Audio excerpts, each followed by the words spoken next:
Checking. All right. And YouTube is live. Nice. And we're live. Nice. Shout out to all my side dudes right now trying to watch this without their wives catching them.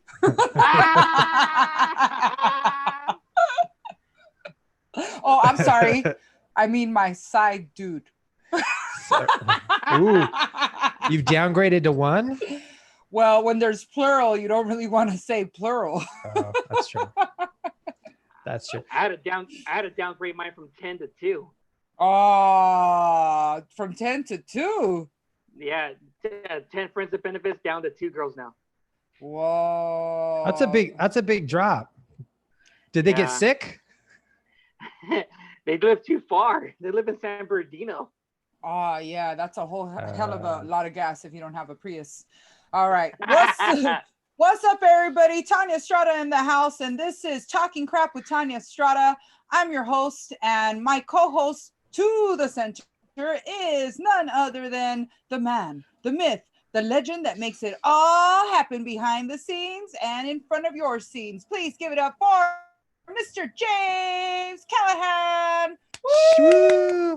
She believed she could, so she did. Yes, so she did.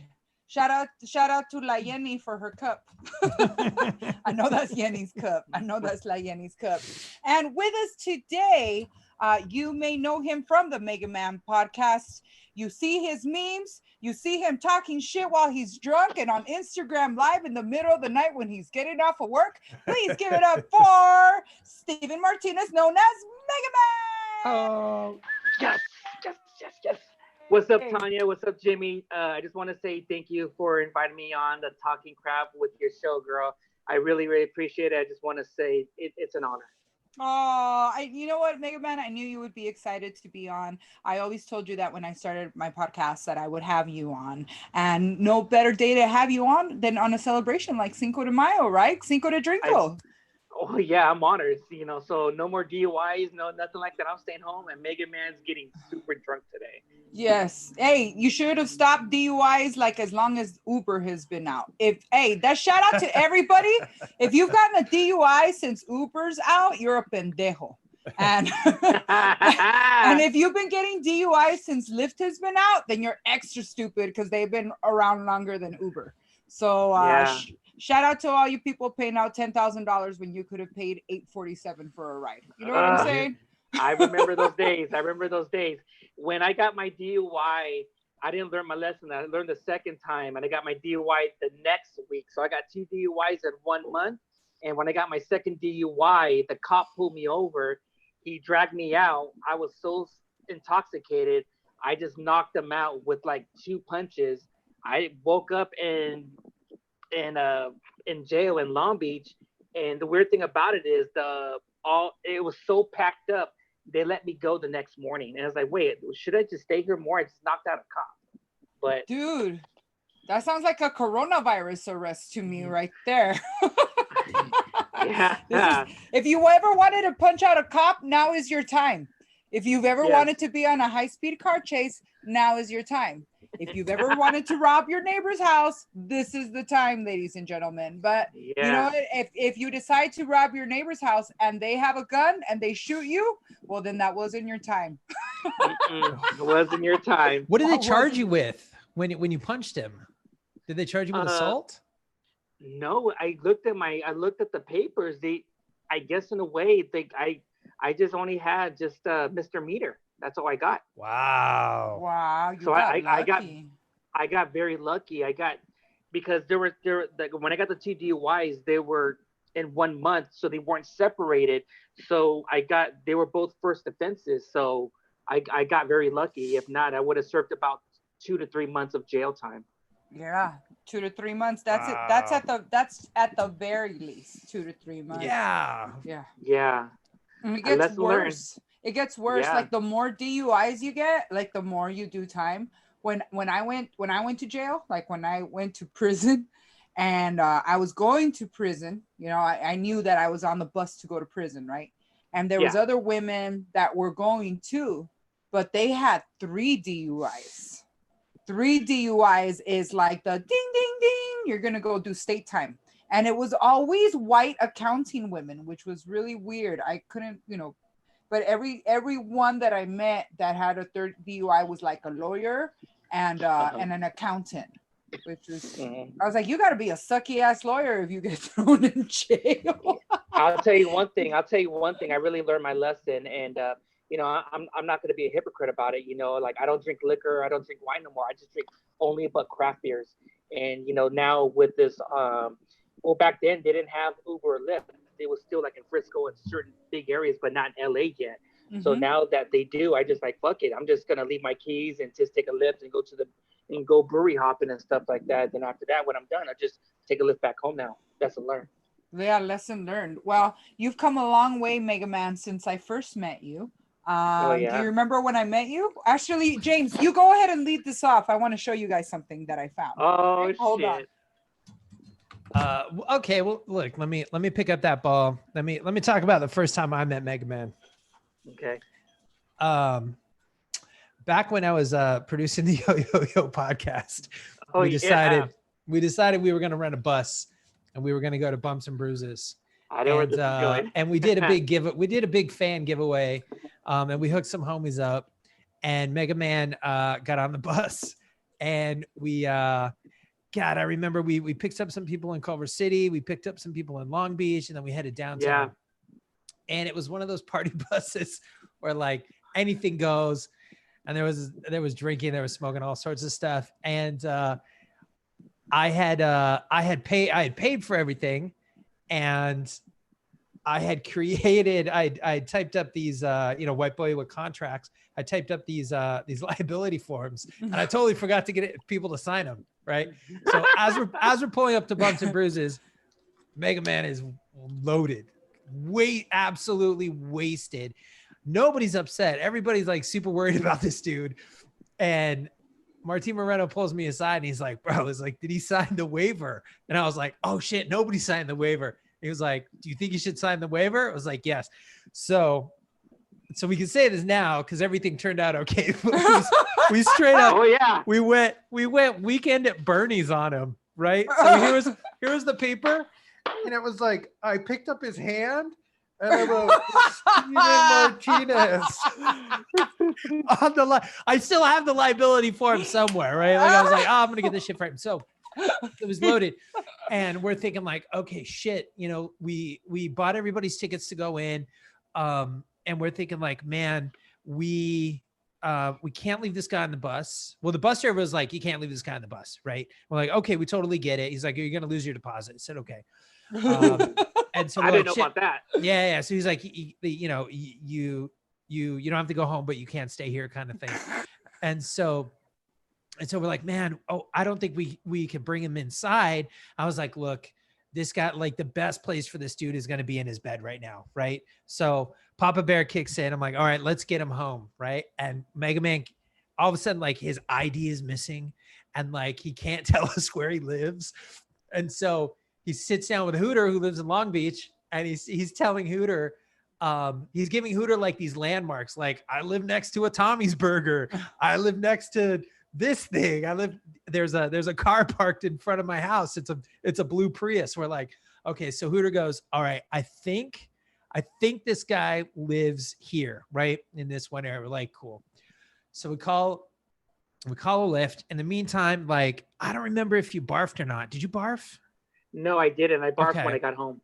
Okay. So he didn't barf, but he's sitting next to a chain link fence, and Martin Moreno is just like pacing up and down the sidewalk. He's just like, oh my God, what's going on? What's going to happen? Oh my God, what's going to happen? Right. And he's super worried about him. The Lyft driver pulls up. I open the door before this guy even gets a chance to breathe. I go, okay, look, here's the situation. We have somebody, he's been overserved. And the guy just goes, stop. Is he going to throw up in my car? I was like, no way, man. He's not a barfer. I don't know. I never met him before. Right. But I'm like, no, he's not a barfer. He's fine. Just get him home. He's like, oh. I'm like, look, dude, I'm going to give you a super fat tip. Just get him home. Like you could be the angel today. He's like, all right. So we load Megaman in the car. I think we like picked him up and put him in the back seat. And we were just like, all right, good luck. Right. The next thing you know, I don't remember who you called, but Megaman had a heart attack somewhere between the bus and like the hospital. So like, whatever happened with the heart attack? Like when do you think you had it? Right? So Did you have it like on the party bus? And like, what happened after you got? What do you remember happening after you got home? Because that was the last we saw of you. And then we went to Bumps and Bruises and like watched fucking Mariachi Loco jump. Yeah, like watch Mariachi Loco like jump off of the roof rafters. It was wild. Yeah. So what happened was it took me about 2 weeks to get everything memorized and all that. Everything was coming back. So 2 days before I don't know, for some reason I was having chest pains. I thought thinking nothing of it, like whatsoever. So I got off work. It was on a Sunday. I think it was on a Sunday. And, I bought a whole bunch of craft beers and shit like that. We're drinking and all that stuff.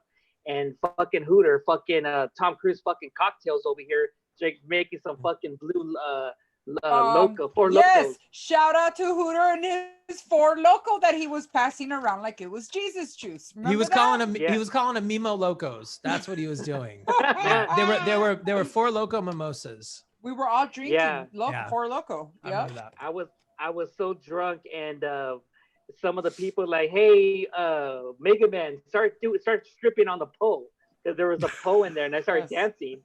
And I remember Tania was videotaping it live. I was just having a blast. And I think like I said, I just drank too much. So when I got home, the Lyft or the Uber driver took me home. And it's like, where's my ID? He felt so bad. He just left it on the doorstep. I couldn't find it. Oh. And I woke up at 5 p.m. I was like, man, my heart is really hurting. And I was like looking like, where's my fucking car? Because I left it over there where at the party bus right there on Wardlow and where we went to meet up to eat, right? We met up to eat at the pickup. Mm-hmm. Oh shit. So I had to take a lift over there and everything, and I called out work.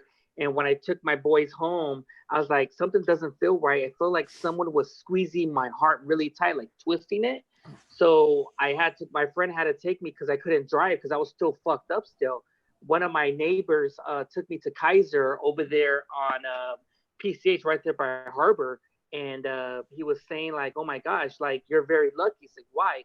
You just had a mild heart attack. It's like, it's like whatever, but it's mild. And he said, what was the last time has a run in the family? I said, yeah, a lot of the men have heart attacks. My grandpa had his heart attack at 19. I had my first major heart attack at the age of 20. What? So the age of 20, yeah. And, the doctor was saying you really need to calm down your drinking and this or whatever, your stress. And he said something that all the blood wasn't flowing through my heart. It was like something was clogged. And that's where it was like an angina. That's what it's called. And I had to take some medication. He put some shots and everything. I took a month off, just had to reflect on things, what was going on. My mom came down. At the time, just some people were kind of concerned, and I had to make some changes, and I took a break for like a couple of months of drinking, not like I drink like I used to. And so like once that was done, everything changed after that, and I just wanted to calm down because I think I was just partying too much. When you're in Martin Moreno party bus, shit's gonna happen. Shit's gonna go down. It did, but even though you lost your ID, did you find this? Oh wow! Yeah, I have it. You do? How you like that, Jimmy James? Surprise! Yeah, man, I haven't seen one of those in a while. I have it still. So, is that 2018 September? This was it. It says September 23, 2018. The Yo-Yo-Yo podcast field trip. That's right. Wow. Isn't that cool? That is cool. Every time I see that, because I have it, and every time I look at it, it's like, oh shit, fucking. When I think of that, I think of fucking Hooter Moreno, fucking cocktails. Oh, wow. Cocktails! His cocktails. Yeah, this was right before the 100th episode Halloween costume party. That's right. Yeah. Yep. Then we did the costume party over at Harvell's. Yeah. Yeah, that was fun. Harvell's. That was super fun. That's right. You showed up as Duff Man. Duffman, yeah. Yeah, that was wild. I remember Can't that. keep them down. Can't keep them down. Nah. And everyone was telling me like Renee was like, "You're still alive, Megaman?" It's like, fuck yeah, Megaman's not going down. I was Megatron, but now I'm just Megaman. Yeah. So I'm glad that you're okay and you're Yeah. here to tell the tale. I'm glad you didn't die on that fucking bus. Like, I'm just gonna be honest. Dude, you would have killed field trips for all of us, like forever. I'm telling you, would have been a bad deal. I thought it was so slick. I'm like, I got him to sign the waiver. Weekend at Bernie's. Weekend at Bernie's? Yeah. Oh my God. Yeah. It was just. It was I had a good time. Next time, if you guys have anything, Megaman will be on his best behavior. I promise. Oh, that's no fun. Yeah, come on, man. That's no fun. Okay. Just a little. I'll make it try to come out just a little bit. Well, I do want to tell you that, you know, from an alcoholic to an alcoholic, I'm very proud of you. I'm very proud of you that you've learned your limits. Sometimes it takes a while for people to learn their limits of drinking. And I think that's a good happy medium. No more wine, no more hard liquor, but you're still going to enjoy your love of craft beers, because I know that you love to review craft beers. Is that right? Yeah. Oh yeah. I love, ever since I've been doing the podcast, I get so much love from the craft beer community. I know a lot of celebrities. I know a lot of major people in the brewery scenes on social media, the clubs, the home brewers, and I'm going to be honest. I get sponsors. I get free beers like every two or 3 days. Like, hey, Megaman, I get beers shipped out to my, hey, check out this beer, and all that. So I have so much beer. I have to give them away. WWow, damn. That's a great problem to have. That is, poor Megaman. What's at the top of your drinking list right now? Like, what's your go-to? If it comes to beers or just breweries? Yeah, both.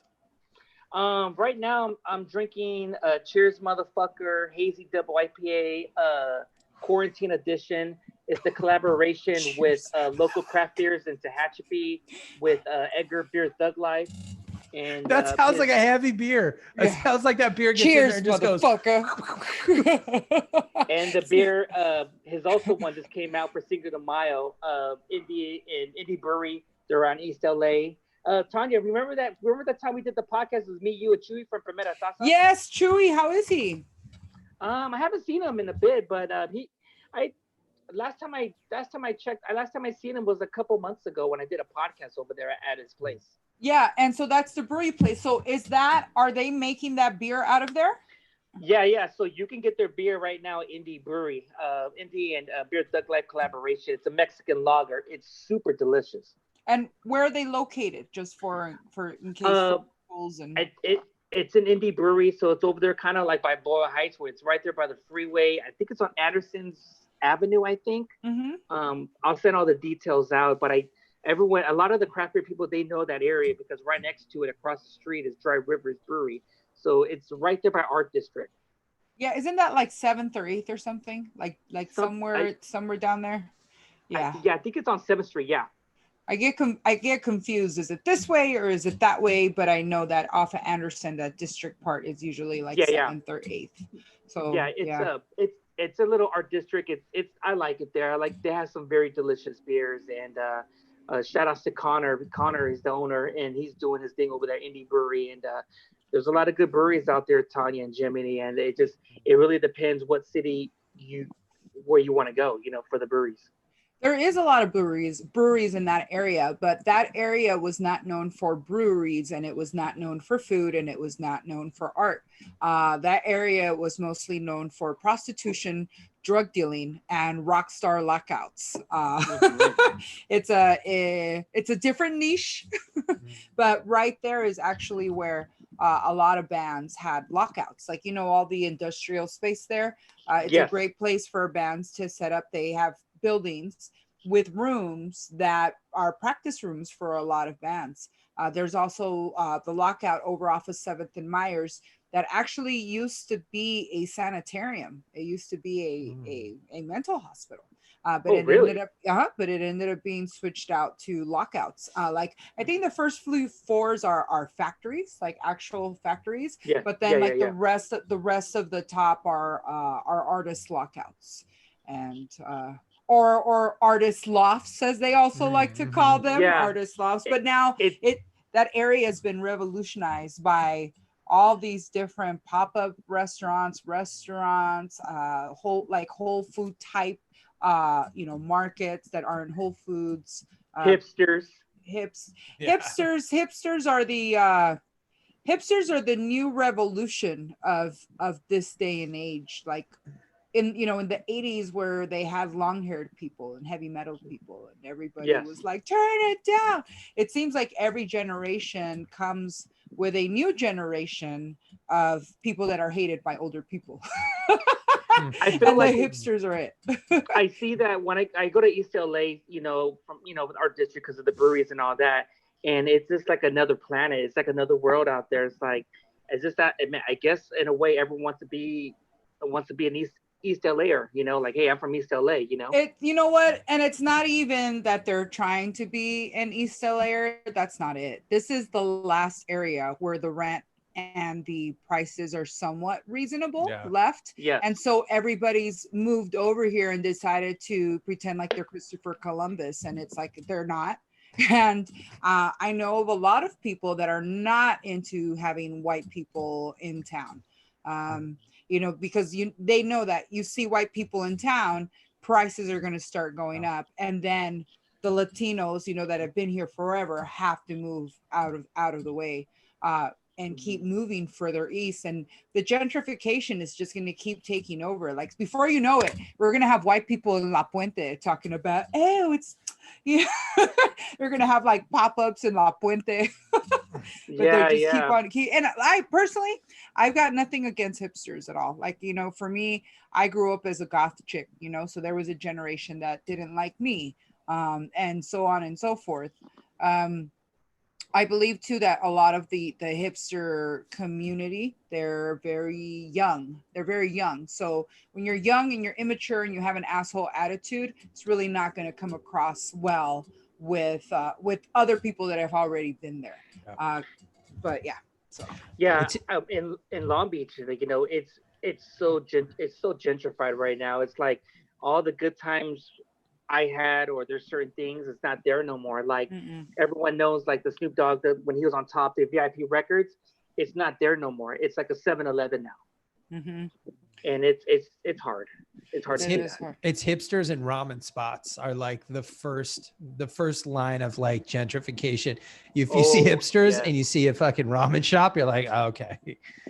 Shit's changing. When you have a place selling ramen for $13 to $15 a bowl, when I go buy ramen for 10 cents, like, come on now. Like when you have ramen that's being sold at that price and that's what you eat as a gourmet meal in prison, that's like, ugh. Yeah, but this ramen comes with the black garlic, Tanya. It's so good. Really? Tanya, they cook it for 3 days. It's so good. Really? Jimmy, you've been to the I gotta take you to a ramen spot. Yeah, my ramen spot's in Culver City. I'm down. Oh, wow, you're gonna take me to ramen in the whitest city of all of Southern California? I'm down. You know what's crazy? You want to talk about the most gentrified city ever? Like Culver City, when I was a kid, when I got my driver's license, my parents were like, we don't care where you go, just don't go to Culver City. Like what? Culver City, oh my God, Culver City was awful. Yeah, it was what do you mean? Gangs and violence and like you name it. And so they didn't care if I went out to Inglewood, to go to the Forum, because, you get a driver's license, you start going to concerts and stuff, but they're like, don't go to Culver City. And now a tear down in Culver City is like $1.25 million, like just to get the land, and you're going to tear the house down and build something else. It's like 1.2, 1.3. Yeah.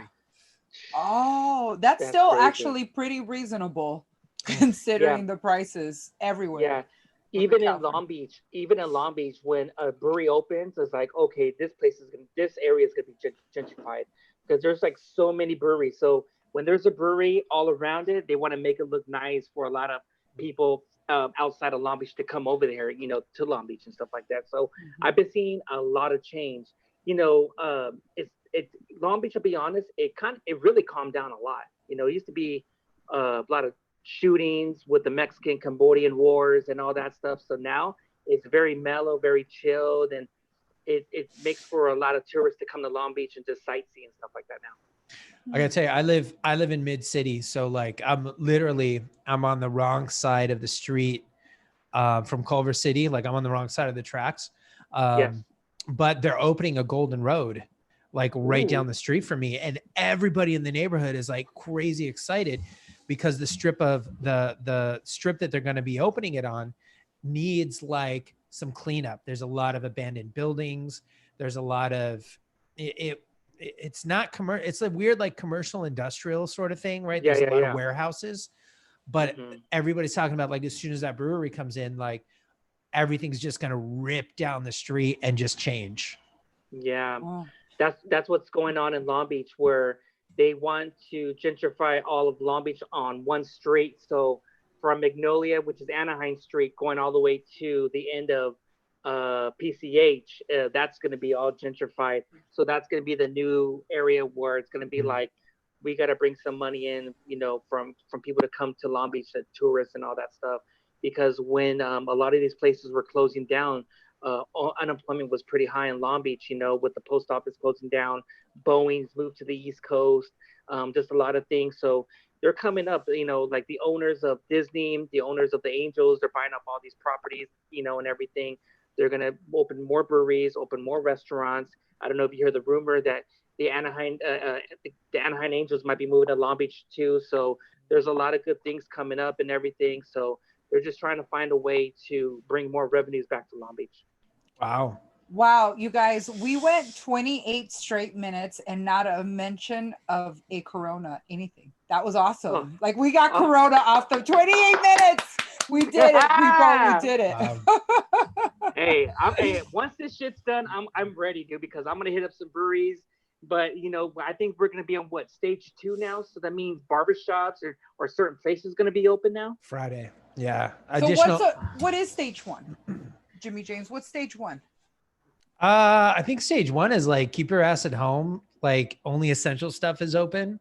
And then stage 2, right? What is stage 2? Stage 2 is from what Gavin Newsom put up on Twitter. Stage 2 is additional non-essential stores get to open up for curbside pickup. And so specifically listed were clothing stores, florists. So all this other stuff. I think you're basically going to see like retail open back up, but you're not going to be able to go in the store.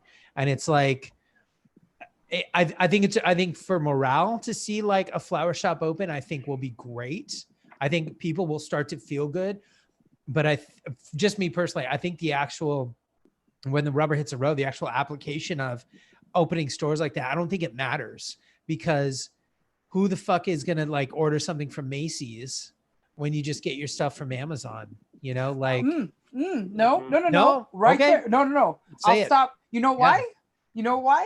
Because Amazon is sucking on their delivery right now. Good Lord. I ordered a vibrator in April and that motherfucker's not coming till June. Like I'm just How many inches?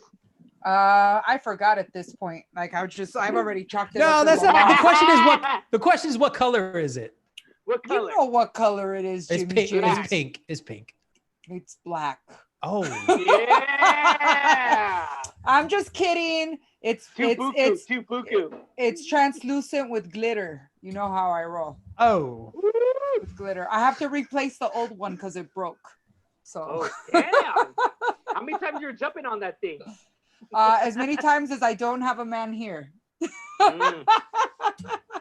Yeah, we're all adults around here. Well, did you upgrade and get the one that you plug into the wall? Because at some point you got to go past batteries and you just have to go straight 110 volts.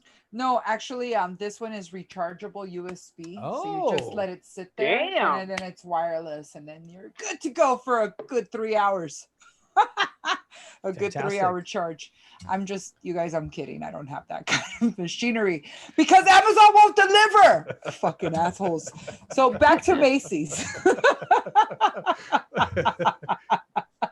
Back to all in fantasy.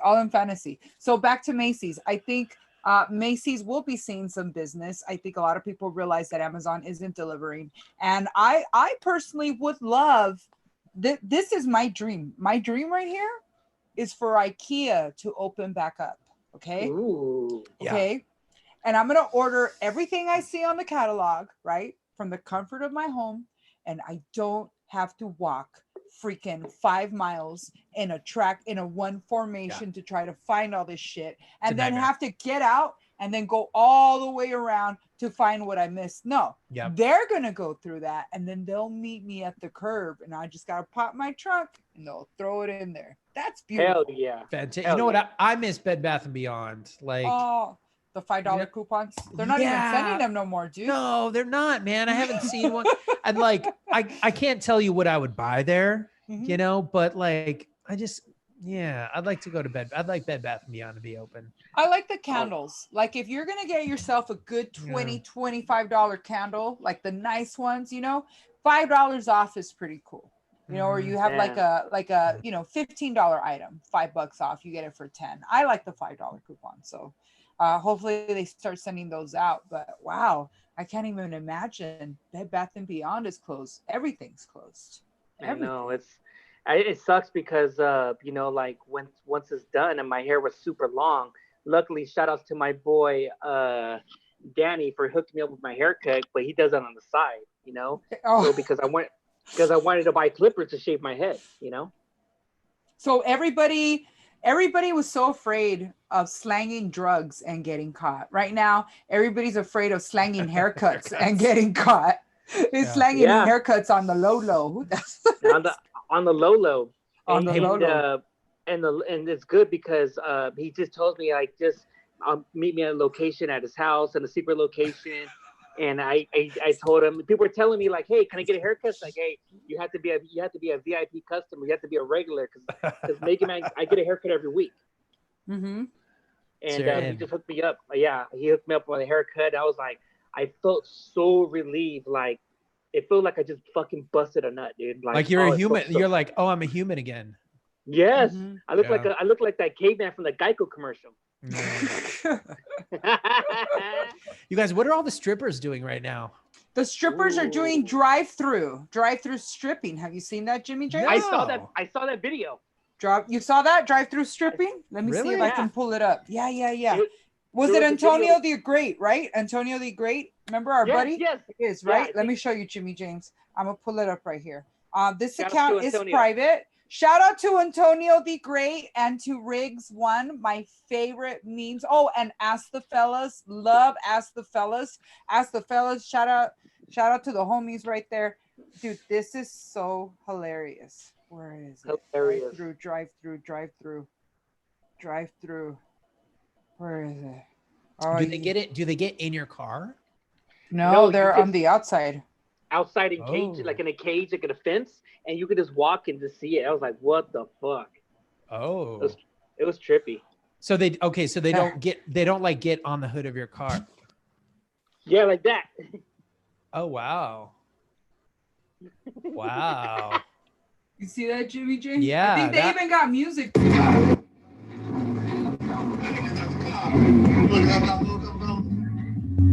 Wow. All right. I don't know. It doesn't. This guy's breaking rules. This guy's totally breaking rules. He's gonna step out the car. He's gonna go tip. Yeah. Look at that. Look at that. Check it out. What are you doing, bro? Get back in. What the fuck? Oh, with $1, bro. You're rude. You're rude, right? Rude. $1 and a camera, and look, she's shaking it like her mama gave it to her. Oh my god! Damn. Yeah. Getting sunburnt. You know, and that sucks. They can't even put a tarp over these ladies. You know what I mean? At least put a tarp. Wow. You know, over here, these girls ain't never shake their ass out in the sun. You know, they've always done it in the dark. And now they're out there. They're all, dude, they need hazard pay. Don't give them $1. Yeah, come on, man. Cheap Put some oil ass. in that shit. Yeah, but you know, I think that this drive-through stripping, I think, is a good idea. It gets people out of the house. It gets that stimulus money going. You know, Sure. you know, it's something different. It's something interesting, and it's a good way to think outside the box of how we have to live today. Now, what I want to see is when they start opening up concerts at the drive-throughs. That's what they're going to have to start doing before we go into a situation where we're all going to be out and standing in a festival like situation. I really want to see concerts at a drive-through, and I bet you La Puente is going to be soaring because La Puente has one of the last drive-throughs. So does Pomona. Is that has a drive-through. Is that Vineyard Theater? Violent City Theater. of Industry. Yeah. City of Industry, Yeah. Violent Theater off of Violent and Temple. Shout out to La Puente, 91744, my hometown. Show! La Puente Bad Boy Dog. La Puente, dog, and Bassett, of course. It's actually bordering Bassett, La Puente, and City of Industry. There's also another one over in Pomona. And they can basically take a field out here anywhere, right, and make it into a kind of a drive-in, and they'll be able to set up a stage. They don't even need that screen back there. I mean, they could use that screen, of course, for, you know, whatever they want to use, but they just need a stage, have the acts be able to come out and everybody in their cars and be able to tune in and hear it. Or what do you think, Jimmy James? Should it be windows rolled up or windows rolled down? I think you go windows rolled down, right? Because I think you want to be if you're performing, you need to be able to hear people, right? And you don't want them honking their horns, because that's just gonna fuck it up for everybody. Now, here's the thing. I was looking into this, right? So a drive-in movie theater, basically, it's a big projector, right? And an FM broadcast transmitter. Okay. And so here's the crazy thing. So if you get an FM broadcast transmitter, you can legally operate one as long as it's under a certain threshold of power. So you basically like can't take over like 106.7 and like smash K-Rock, right? But you can get an FM broadcast transmitter that's under 1 watt. So you get, I think it's under like a mile radius. You're basically supposed to be able to take this thing, put it in your house, and broadcast like your internet radio to all of your radios in your house. That's kind of what they're built for.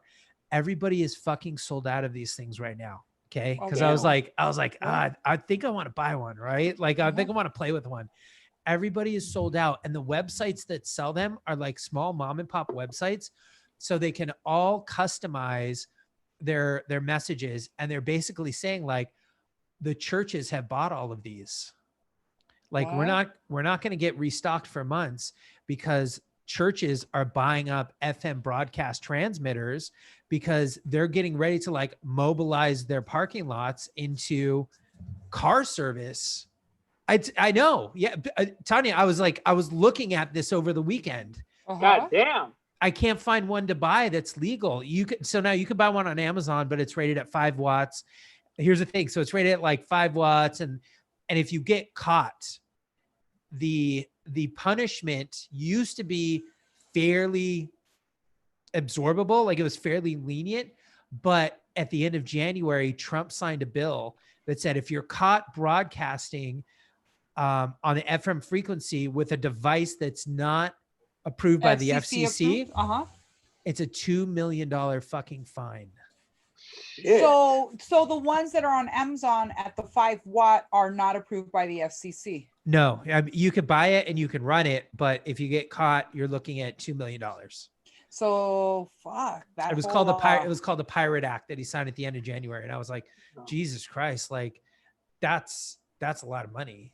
That's kind of interesting. Nobody has $2 million. No, but that's kind of interesting that that FM has been out of service for so long. I mean, I come from FM, but you know what I'm saying. Yeah, totally. Like, FM totally. is not really a thing that we've been into. We've kind of been out of the loop out of it. Yep. But if you think about it, don't you think it's kind of weird that Trump would sign something in regards to FM broadcasting at the end of January?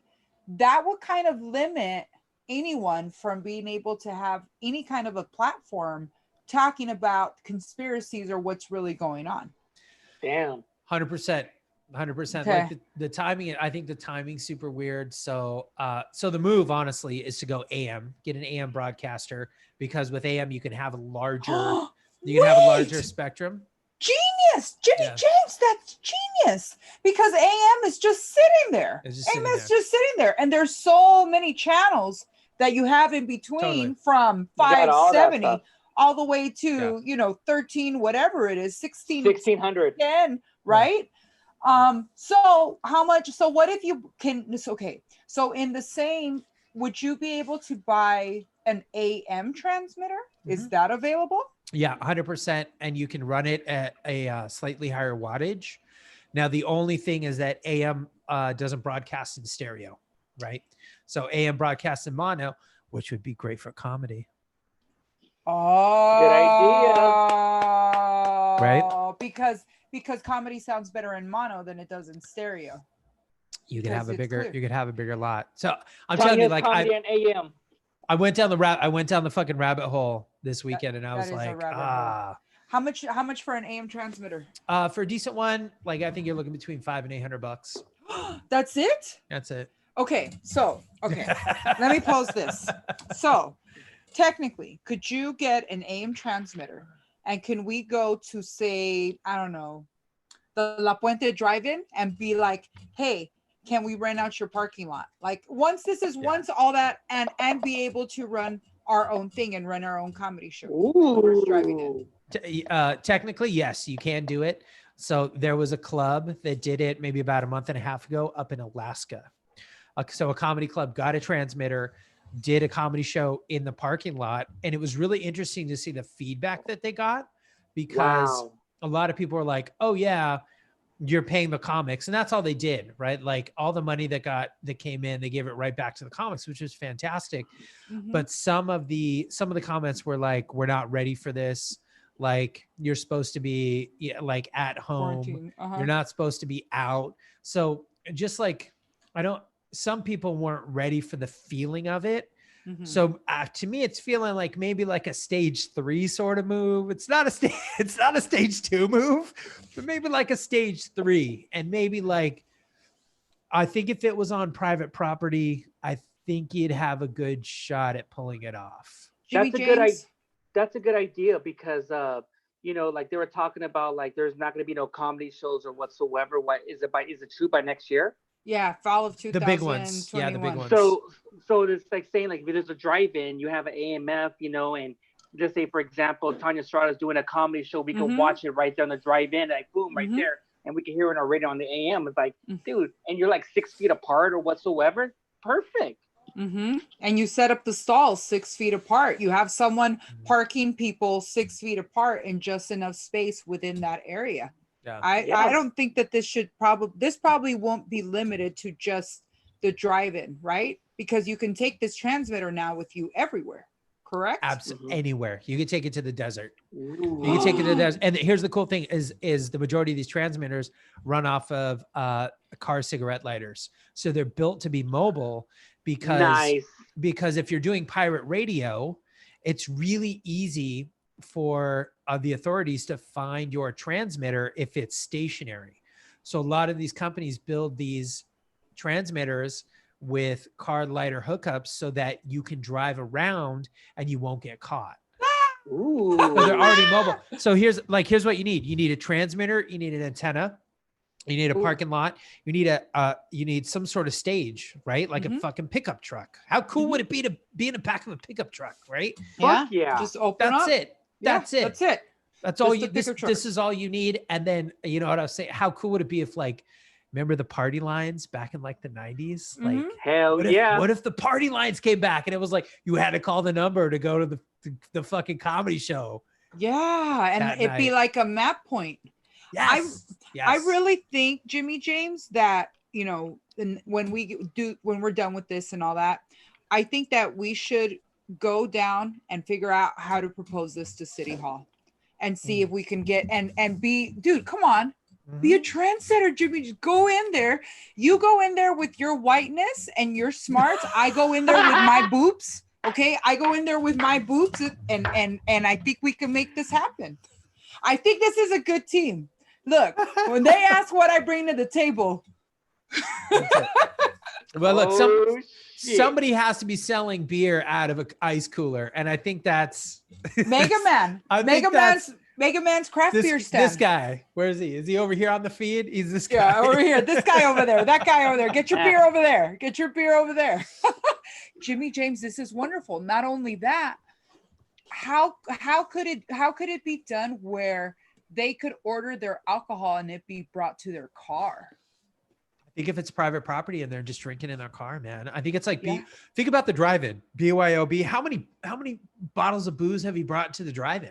Yeah, that's what the drive-in's for. You can get free beers, because if you ask a home brewer and you tell them how many people, if you ask a home brewer, hey, I want you to do an event for us, because if you're a home brewer, they're not licensed, so they have to give you beers for free, and all that, because there's not a major brewery company or whatsoever. So that's saving you money in your pocket right there, and you could put it inside. So it depends if you have a home brewer, how many beers you're going to make. Is it going to be in the theater? We can give them out to you and all that stuff. I mean, that's a cakewalk right there. Dude, not just that, but think of it this way too.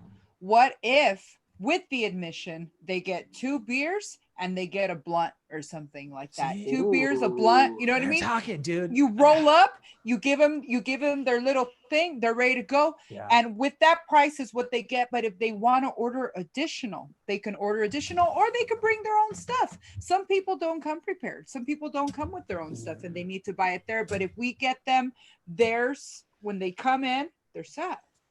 Ooh, hell, you got my brain working right here, Jimmy. It'd be fantastic. I think it'd be fantastic. How much is that antenna though?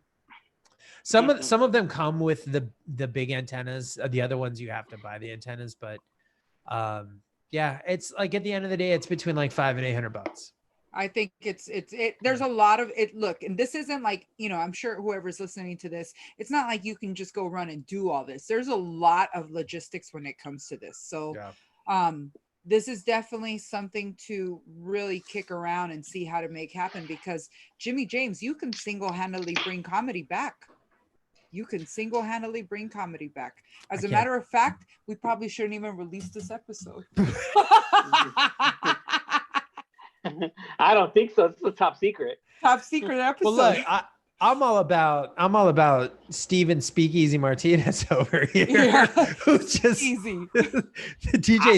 DJ Speakeasy. Yeah, DJ Hooch over here. DJ Hooch.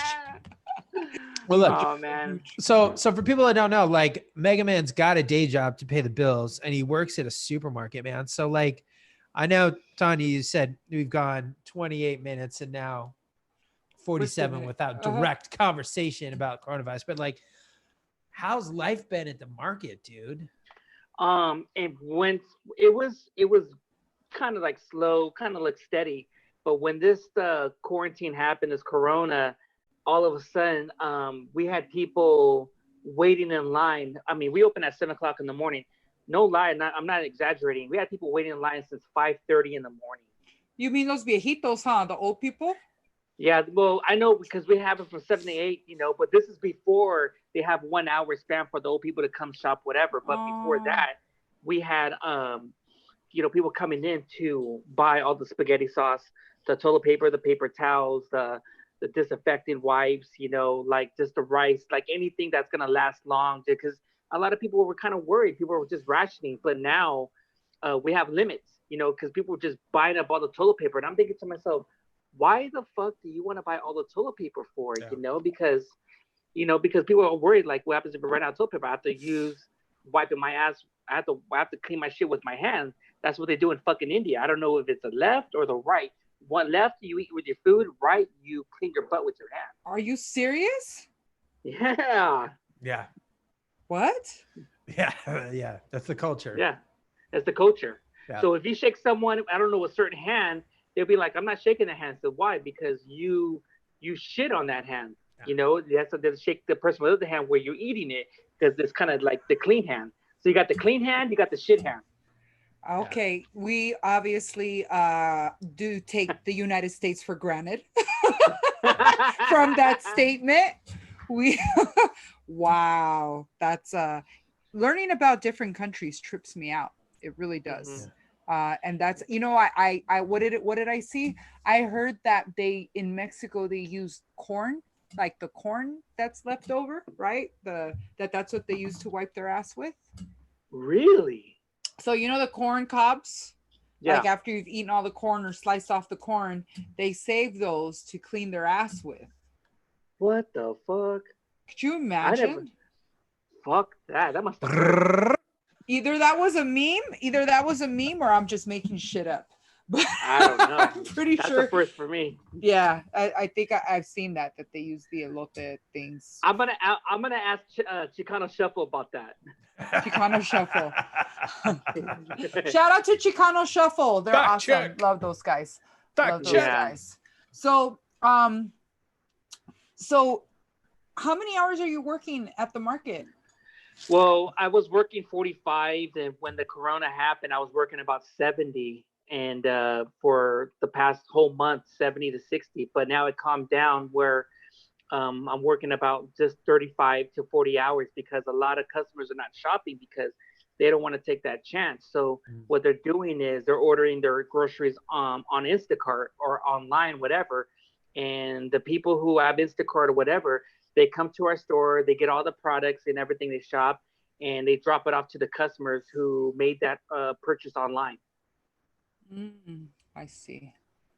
Yeah, I did. So I did Instacart yesterday with Costco. Oh, Jimmy James, I heard about your Costco disappointments. What happened? What happened? So Costco right now has brisket on sale. Ooh. I know, yeah, right. And it's like I like to barbecue on the weekends. I have a smoker. Well, I see. Yeah, steak guy. Yeah, and they're sold out of brisket. I looked at so Tania sent me a text. She's like, check San Diego, right? San Diego's like everywhere says sold out between San Diego and Bakersfield. So I managed to put 2 briskets in the cart out in the valley, and I put my mom's address in. And so fucking poor Cedric, the Instacart guy, is in Costco, and he's sending me text message. He's like, hey, there's no brisket out here. And I was like, oh shit. And he's like, do you want me to get you, something else? And I was like, no, because it's like $3 a pound or something. It's really cheap right now. I'm like, no, it's cool, man. Don't worry about it. So I tried to put an order through. So, but with Instacart, I've had them replace some of my stuff with some wacky shit. Like? So get this. So I had tortillas. Right. I wanted uncooked tortillas. And instead of uncooked tortillas, they substituted it with like 50 hard-boiled eggs. What the fuck? Can you make keto tortillas?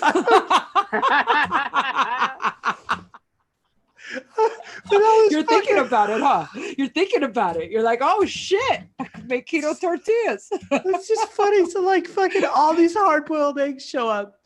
And like, I feel so like, I feel bad because who knows? Like, Costco's a fucking war zone without a virus, right? Costco is an awful place to go shopping. I hate Costco. It's insane to like navigate that place. But I felt so bad because like I also ordered like regular eggs. So this guy got like fucking a case of anyways. Oh God.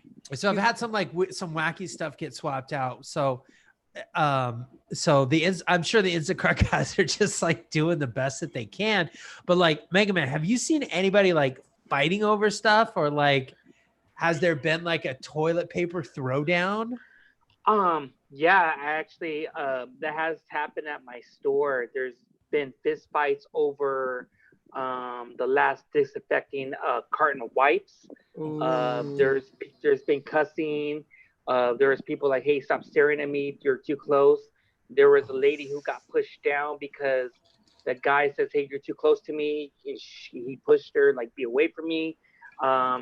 When we we didn't have a line or what you would call like a little string to, show directions to people. So when we opened the door, it was almost like it was Black Friday. People just barging, trying to hurry up and try to get in. I'm like, whoa, I never seen that before. And they were just trying to get whatever toilet paper, this or whatever. We get nonstop 1 o'clock, 2 o'clock, 3 or 4 o'clock in the morning customer service calling, which is like out of the ordinary. They say, hey, did you get your shipment of toilet paper in? Did you get a shipment of this or whatever? These are why, because they want to be the first come, first serve. They want to be there early to get the stuff so they don't have to go wait long lines at Ralph's or Albertsons or Smart Finders and all that stuff. But then they come in and then they buy everything and leave everybody with nothing. Yeah, so at the time they did, but now when we corporate came and let them know, people were customers, employees were complaining about it, like, hey man, there has to be a limit. So now there's like 1 limit per this, 2 limits per this, whatever thing. People were just buying. Like one time alone, we only ordered about 2 pallets of 24 packs of waters. A customer, no lie alone, bought the whole pallet of, like, hey, we don't have no water for this, so there has to be a limit per customer because it's fucked up. It is, and I just want to say fuck you to all those people buying up all the toilet paper at the beginning of this. Remember that white lady that was being a fucking cunt, and I don't use that word lightly. But she was a total fucking cunt, and she was loading up all that toilet paper. And that one lady who was videotaping was just, I just want one, and she wouldn't even give her one. Yeah. Like, I remember that, yeah. You know, and this is the time, people. This is the purge. Right now, the purge can totally happen. There was a really good theory on Joe Rogan. I think it was Tom Green. I might be wrong, but he was saying that with toilet paper, because it's such a bulky item, most stores don't have a whole lot of storage space dedicated to toilet paper versus chicken legs, right? So if 100 people walked into a store and they all bought a package of chicken legs, there would probably be a bunch more chicken legs in the back, right? But if 100 people bought packages of toilet paper, that would probably wipe the store out because they don't have the storage space to hold something that big, right? Like multiple rolls. So all of a sudden, right at the beginning, it just looks really bad. Like, oh my God, there's a run on toilet paper, when really it was the first handful of people just bought them and then they ran out because they don't have the storage. And then all of a sudden it's like, okay, there's a run on toilet paper. Is that what's Megaman, what's your store set up with the toilet paper storage? Our capacity in our back room is super huge because we have to we don't have anything because inventory and all that. But when we have a humongous back room where we can probably fit about maybe 20 pallets of toilet paper. So we're good on that. We can make displays and this or whatsoever, but if we would have put a display out or whatever, it would be gone that same day. So we would just put some whatever we can out, and if people want some, with we'll get some in the back. That's what they did at Target or this whatever. They put a little very limited out, but we have a whole bunch of it in the back. So and stuff like that. Remember that time? I don't know when in the beginning of when this coronavirus happened. I was seeing a lot of videos. I don't know. Shouts to Antonio. He posted a video up a while back where Costco had trucks of toilet paper and they were being escorted by cops. And so when they pulled the pallets of toilet paper over, they put it down, and it was almost like I said, Black Friday, where people just buying a whole bunch of it. It was gone. They put another pallet. It was gone. I mean, they went through 10 pallets in 1 fucking hour at Costco. And now they're trying to bring it back. They're trying to bring it back and return it. And then you see the pictures of people that are like in line with 3 shopping carts, and the Costco carts are huge. Yeah. And you know what? And Costco, shout out to Costco. Costco never turns you away for a return. Like, you could have had this item for 3 years. Yes. And you bring it back, and Costco will honor it. Dude, shout out to Costco for being like, fuck you guys. Get the fuck out of here with your hoarding toilet paper. Go eat it for lunch. Like, I'm very, very, very happy with that. You know what, Tanya and Jimmy, when this Corona thing happened, I was on to my last 2 rolls of toilet paper and I couldn't find any. And I was like, to my point, oh, fuck. I think it's time to go India style. I'm gonna have to use my hand. I'm gonna have to use my hand. I got worried. I went to all the markets of Long Beach and LA and stuff like that. Not exaggerating. I had to drive all the way to West Covina to get toilet paper. I was this close to worrying, like, I might have to do it with my hand. I don't give a fuck. I have to wash it on the shower, on the bathtub, whatever. No, you just all you got to do is get an old sock you don't like, you know? Yeah. Get an old sock that, you know what I mean, you're willing to part with, and just go to town. Yeah, just poop in the shower, dude. Just poop in the shower and stomp it with your foot. Just waffle fry it down the drain, dude. Get that shit. Yeah. Waffle fry it. Make sure to wash your foot good, or your house is gonna smell weird. You know, when you get out of the shower, you're stomping all around. Hell yeah! And if you're having a date, everywhere. If you're having a date, you better not let your girl lick your feet. Dude, you know what? And also too, if you think about it, if you run out of toilet paper, shout out to all the people that are into scat sex, right? Scat sex. Do you know what that is? No, what's that? Jimmy James, do you know what scat sex is? I'm gonna say no, because I'd love to hear your definition. Okay, well, maybe it's not the right word. Like maybe I'm using a oh no, you're using it correctly. I know exactly. I know what you're talking about. I just want to hear it. Okay, I want to hear it. So scat sex is when you have a boyfriend, when you have a guy over and his dick goes limp and you tell him, scat, get the hell out of here. No, I'm just kidding. Scat sex. Scat. No, it's scat stupid. Sex. It's stupid. Stupid. Okay, so scat sex is when people put down a tarp, right? Like they get a tarp and they tarp everything up, okay? And they get in this tarp and they basically poop in the tarp and they cover themselves in poop and they have foreplay and sexual relations and everything you could imagine covered in crap. And this is not made up. This is babuki, right? No, it's poo sex. I was reading an interesting article. I was reading an interesting article in the Sun. Yeah, very verified source. I was reading a story in the Sun, and it said that Adolf Hitler was into poo sex. Who was into scat. So scat sex is basically when people fuck around and have sex covered in poop. Is what it is.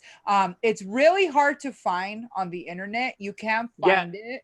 If you put scat, no, if you put scat porn like in a regular Google search, you're not going to find it. You have to go into a deep, dark, like underground web, because when I was shown this scat sex, it was the year 2000 and the internet was on the, the dial-up.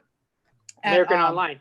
And my ex, shout out to George Hamill. If anybody knows George Hamill, rest in peace. I love you, Chinkies. George Hamill showed me about scat sex, and he showed me these weird images, and it's like, where did you get this? And he had gone really deep in some dark. It's the only time I've ever seen the dark web. I think it was maybe one other time when I was married to my husband, like probably 7 years after that, and he used to buy like drugs and steroids from China, but he used to use tokens. Like he used to use these Bitcoins or whatever. Like he'd have to take these and go to like Wells Fargo and deposit into account. But these are the only times I've ever been in the dark web or seen what a dark room is. I don't know where to find them. I don't know where they are. And I tried because I was shout out to Adam Mendoza. Actor Adam Mendoza has been taking time with me to help me write and come up with some new things to talk about in comedy. And we were discussing scat sex. He brought this up. So it was very interesting that he brought it up. And I just thought about it and I was like, well, let me look it up. And I couldn't find anything on it. The only thing I found, like, I mean, come on, be honest. I ain't gonna lie. I look at porn sometimes too. Like Pornhub or like X Video or Lobster Tube or whatever.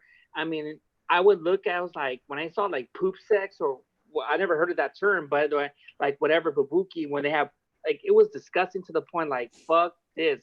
I can never have sex with someone and poop and have that smell. Fuck that. Like, you've got to, like, like, what would possess someone to be like in that mode to want to, because that's a strong smell. You can't, smell, that smell, you catch a whiff of it and you're like, who took a shit? Like, you know that smell.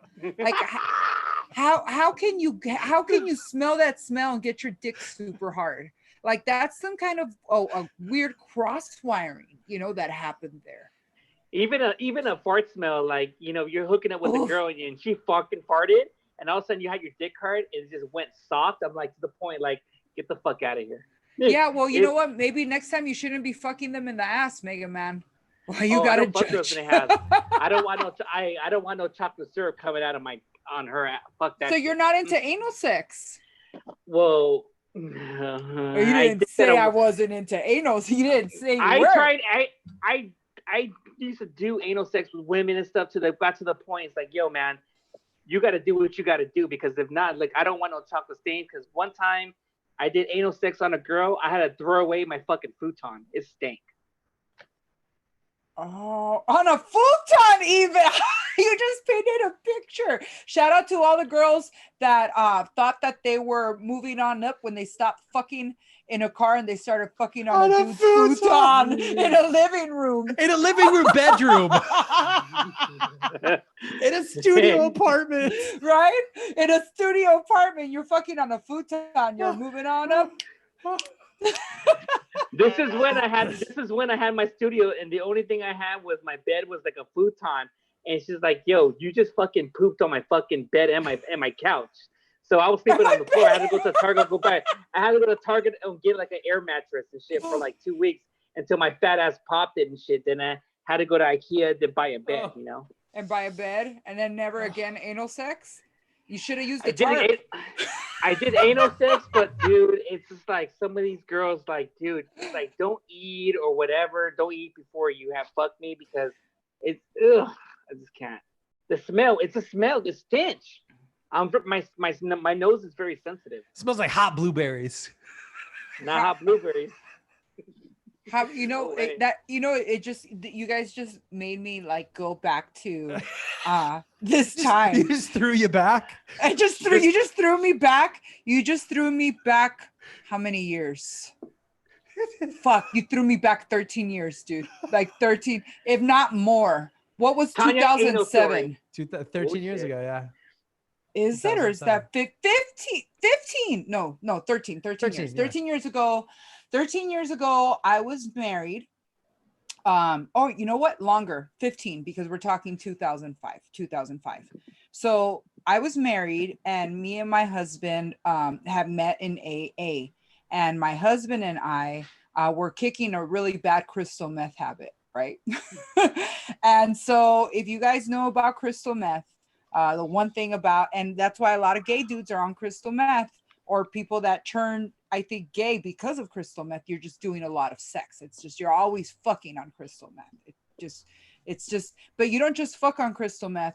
You fuck on crystal meth for like 8 hours or like 10 hours or like 12 hours. And you're not just fucking the whole time. You're doing all kinds of stuff, like packing more drugs, getting water, going off and tweaking off on something else. But I remember that me and my husband just kind of figured out, like, dude, we're fucking sweating up the bed. You know what I mean? We're getting all this stuff all everywhere.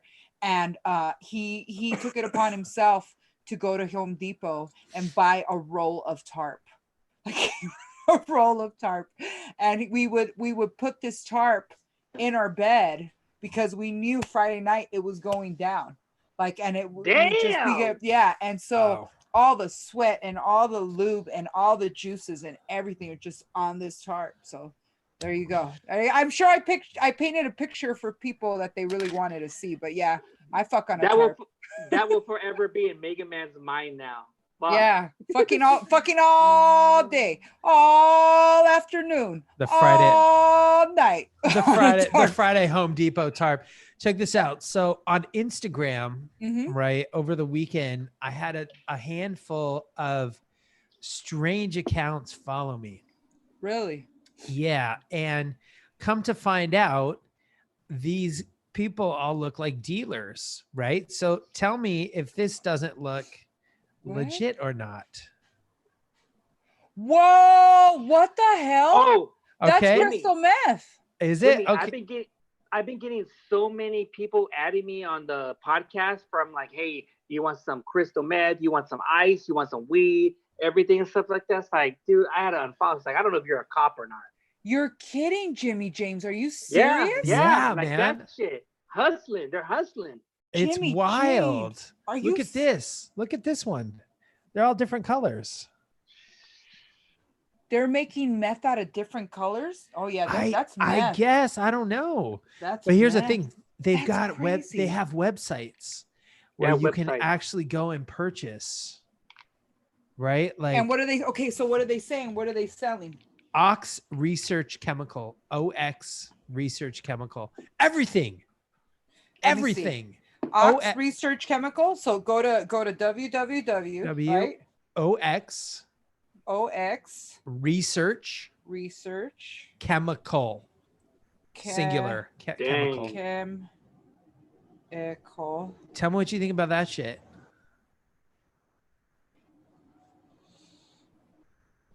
Let's see.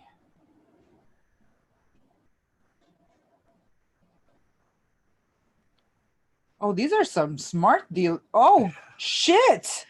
They're selling ecstasy? 10% off. Do I need a coupon code? Methylone crystal. Oh, wait a minute. Wait. No, what is that? Is that? Don't get it? I don't think that's crystal meth, homie. You know what this is? That's bath salts. That'll make you fucking crazier than a fucking homeless guy and a zombie with schizophrenia. With schizophrenia in Florida, all put together. That's what you get when you get bath salts. That's how I lost my husband. I lost my husband of bath salts. Oh shit, for real? He wanted to quit crystal meth so bad that he had researched this stuff and he had heard that it was a crystal meth substitute. So in his mind, he fucking went again on the fucking black market and he bought these fucking bath salts and he was just a fucking mess. I had already left him by then, but he, in a span of, I think, probably 6 months, he got 3 DUIs. Okay, I had already left. Oh my God. Because every time, because he had this rule, when he would do meth, he would never leave the house. No matter what he was binging on or however long he was going to binge, he had a fear of leaving the house. And for some reason, he thought that these bath salts were a great idea, but when he would, and felt confident enough to leave the house, and when he would leave the house, he didn't know that his motor skills were so impaired that you try to drive, but you don't drive, you just crash right into cars. Oof. You have no motor skill to do anything. The third DUI, I'll never forget this one. He called me to come get him out of jail, and I was already with somebody else. And I went to go get him, and he had walked off somewhere, just nowhere near the police station. And I picked him up, dude. It was so sad. His brain was just gone. He wasn't there. I had to literally strap him in to a seatbelt because he was just moving. When the car moved, he moved. He couldn't hold himself. So that's what this is. It's bath salts. So it's actually legal to sell. It was. I think they were doing things once people started finding out that bath salts were bad. But methylone crystal is, I believe, is what it is bath salt. So it's like crystal meth, except that it just fucks up your motor skills. So you'll be fine. What else? Crystal. Ketamine crystal. Ketamine crystal is actually it's animal tranquilizer. Big cat tranquilizer. Big animal tranquilizer. Have you ever done Megaman? Have you ever done Special K? Never did that. No. When I think about tranquilizers, I think about that movie Old School with Will Ferrell, when he got tranquilized with that stick. Hello, Jimmy Douglas, James, my old friend. I take that back. They do sell amphetamine powder. Look. So out of nowhere, like 5 of these accounts started following me over the weekend. So of course I was like, oh, this is cool. This is fun. Right. I sent a couple of links to some friends, and then I was like, oh no, am I on a list somewhere? Like, am I? They have a phone number. I know, dude. They have 24/7. They have a money back guarantee and 24/7 customer service support. These customer motherfuckers service are support. It's great. It's great. Yeah, it's great. It's great. 9 Yeah. a.m. to 8 p.m. Shit, they're closed. Right. Damn. If you're overdosing, don't call right now. Jimmy James, this is crazy. It's crazy. Yeah. And this isn't the only one. Like I said, there's been a bunch of them. Wow. And they've got balls to sell this stuff online. I'm That's really what I'm tripping out. saying. Like, is it a cop? You know, like, Yeah. I just like when I get a lot of followers like that, I just unfollow them. Like, dude, I'm not even with that stuff. If it's weed, then yeah. But if it's like all that stuff, nah. Wait. Uh-oh. Jimmy James, I know who it is. Who is this? I can't say. I'll tell you after. Okay. Oh shit. Stop. Ooh. Yeah, I can't say because there's only one person who sells this line and of the marijuana portion. Oh yeah. Yeah. Okay, moving on. Next subject. Next subject. Happy Cinco de Mayo. Happy Cinco de Mayo, everybody. At home. Woo. You think we're gonna have a record low number of DUIs this Cinco de Mayo? I hope not, because I was really hoping I could get on a high-speed car chase chat room. That's my new comedy room. Did you know that? I'd be doing all kind. Oh man, I'm the entertainment host right there in the chat room. I keeps it cracking. It's you figure shit. you're getting like 10 to 15,000 people watching this high-speed car chase, and they're watching the comments because there's nothing else to do as you're engaged. And if you can get in there, you know what I mean, and you type fast, which I do. Bam, the timing is just impeccable, you know. Like I think at one point we were all talking about like, damn, what kind of car is that? And I think I said, is there any way I can get that before it goes on police action? And then once it crashed, I was like, all right, we're starting the bid at $500. Who's got $500? Just different shit, just all kinds of stuff. But I love high-speed car chases. That's my new.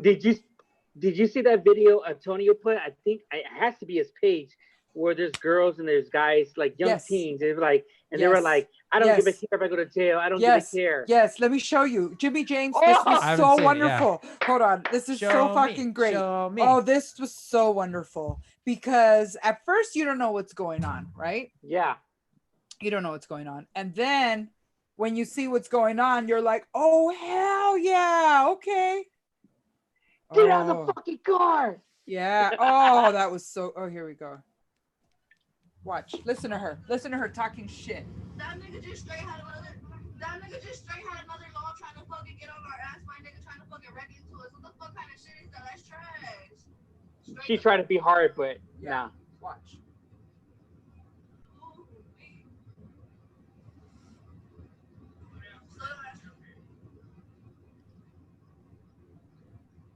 All right, and then fuck you, pussy. Hey, fuck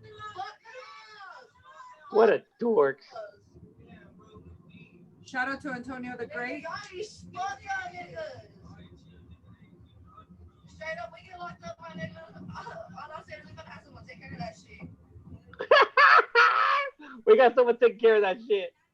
Handle, bitch, handle. Nigga, I'm scared too, my nigga. They keep getting on our ass for no reason, nigga. We're just trying to make it a corpus, man. I can't go to jail, my nigga. I'm gonna get harboring of a fugitive times 2.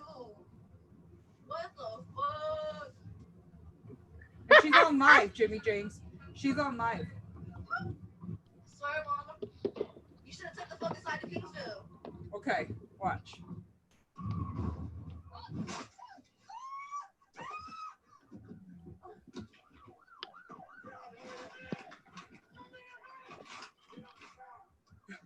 Did they wreck out?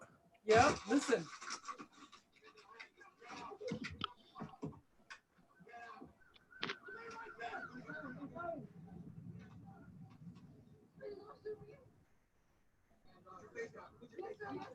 Put your face down! Get down! Get down on the ground!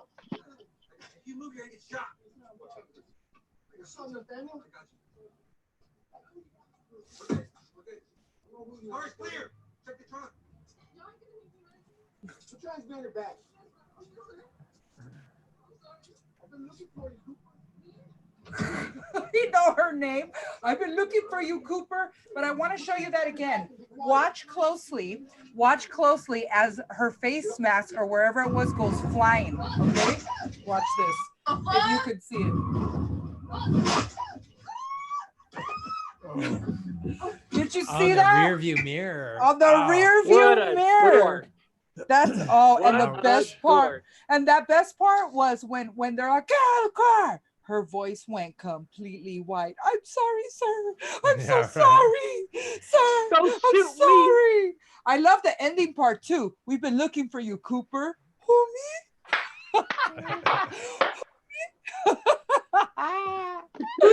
Oh, that was because at first when I first saw it, I was like, who?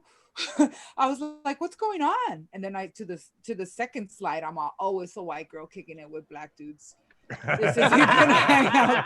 This isn't gonna end up good. And then I swiped one more time, and that fucking rollover and that scream. That was the best. That was so good. Luis Fernandez on Facebook says they got pitted. So he was saying that Luis Fernandez is there? Yeah. Oh, I love you, Luis. I love Luis. So he was saying He's so he was saying the cops tipped him over. Yeah. So they got flipped over. You know what? I haven't even gone over to the comments. Let me log into Facebook really quick and see what's crack-a-lacking. Sorry, everybody. Thank you so much for joining us. I forgot that we're actually live with you guys, and you guys are sitting in there. You're probably like, look at me, I'm over here. I'm so sorry. There's a couple hundred on YouTube and almost that on Facebook. Nice, very cool. Did you say a couple hundred? Yeah. Oh wow. Yeah, it gets popping in here. It gets popping. That's what's up. Let's see. Tanya's got hoes and area codes, man. I got holes in different area codes.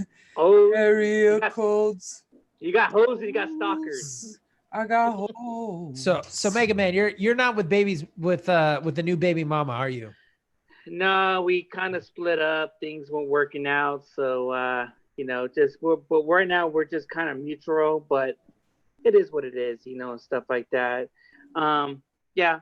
I mean, I just saw my son yesterday, spent time with them and everything, but I'm still right now focused on my work, my two boys that live with me full time, and the podcast. That's what I'm doing. So, to me, taking advantage of this quarantine, I'm working on my weaknesses to take my podcast to the next level. So you met her in 2018, is that correct? 2009.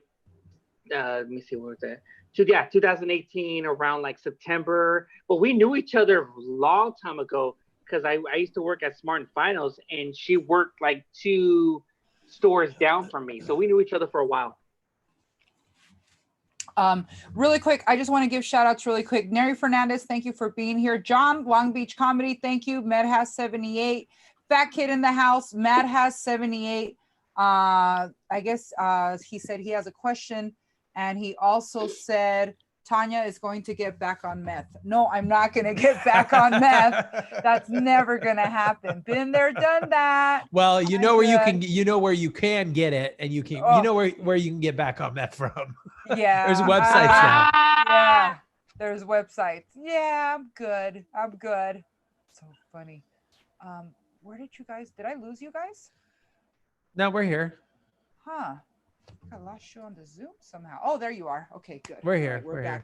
back. Sorry, I just Hey. wanted to give shout outs to everybody. But Megaman, okay, so you met her in about it was go ahead, Chippy James. I was just gonna say, how long would it take me to drop 40 pounds on meth?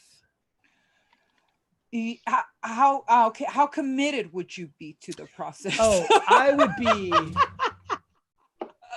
This will be the deciding factor. Would you be a weekend tweaker or would you be an all week tweaker? Well, here's the thing. I want to get in. I'd want to get in and I'd want to get out. Okay, so here's the thing. Can you get in and get out if I like replace my daily coffee habit? Funny you should ask. I know so many women back in the day that used to use meth and put it in their coffee in the morning. God damn. They would just eat it? Yeah, some of my customers back in the day, no, they would buy a baggie from me and it would last them because they weren't doing it as a habit. They were just taking a little bit of it and dissolving it in their morning coffee and they would drink it that way. And wow. For you to lose 40 pounds, you'd have to be super committed. Okay, real quick. How much do you love your teeth? Yeah, I like my teeth. Okay, so there's a little bit of a balance there. I would say you could do meth probably for about 40 to 45 days. Maybe even depending on your metabolism, you could maybe get it off in 3 weeks, but I would say 6 weeks to be safe. You can drop 40 pounds, but you would have to put yourself on a schedule to know when to floss and when to brush your teeth because meth completely takes your whole concept of time. So you'd have to set like an alarm. Remember the documentary Tiger King. Remember that. Damn. Yeah. Remember the dude? Yeah, like all his teeth. And so you lose your teeth because you don't brush, you don't floss. And so all the meth starts eating your teeth because you're not brushing it off. So all those chemicals are basically eroding everything. Not to mention that you start probably picking at your teeth. You might lose a tooth. You might crack one accidentally because it's not strong anymore because when you do meth, it eats your calcium, like it just starts eating your calcium. So then your teeth become really loose. And that's how you see people with meth mouth and you just see their teeth starting to separate because the calcium's not there to hold them down. I got really lucky. Lucky. Yeah, I never lost a tooth. I wasn't that bad. I was a tweaker. I was a full-on tweaker, but I guess I wasn't that bad of a tweaker because I wasn't poor. I wasn't in the streets. I wasn't hanging out in trap houses. I was the one selling it. I was the one dealing it. Like I was the one, like, so I would deal it and then I had enough meth for me to do whatever it is that I want. I remember I was with one guy. This is before I learned the value of valuing myself, but I was with this one guy one time. And we lived together and he got hit by his child support and they were taking like 60% of his pay every week. And so I was like, oh, fuck, I guess I'm just going to have to start selling meth. And I started selling meth to keep us afloat. And then we ended up breaking up because he started doing my meth. And before you know it, I had a monster in the house, which was really, really bad. We're both crazy monsters. It's just it's a horrible drug. You had a monster and a bunch of tarps. I had no, the tarps came years later. That was another relationship. Or you were just tearing through futons. I was tearing through futons like Megaman. What? Megaman. So was the futon in couch position or was it in bed position? Good question. It was a bed position. I can't do it I can't do it in a couch position. There's no fucking way. You know, I saw the funniest thing on Antonio the Great. Did you see that one, Megaman? Where that girl got caught sleeping with that guy, and it was like the wife that came in, and that was her cousin, and she was having. Oh no! But I think that's the one I saw is where don't have your lady jealous because he was dancing with some girl and the jealous lady stabbed the girl he was dancing with in the back. Oh no, I didn't see that one. You know what you just reminded me, Megaman? You're the one What's that up? posted that video. You posted that video. Remember, they were like having sex or something and they got caught, and you said something like put the best comment wins. Remember? And I wrote, Oh yes.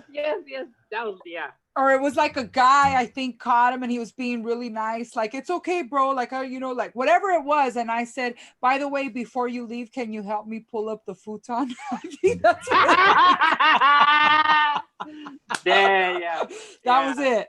That was it. Dude, that's awesome, man. we're bringing the futons back. The hilarity of fucking on a futon. That's funny. I owned a futon. I loved my futon. But you're not fucking on your futon. No. No, right? It's just your couch. It's your couch. Yeah. In East LA, that's a bed. Yeah. When you have a studio apartment, it's everything. It is. You know? Yeah. Yeah. That's Go ahead. Yeah.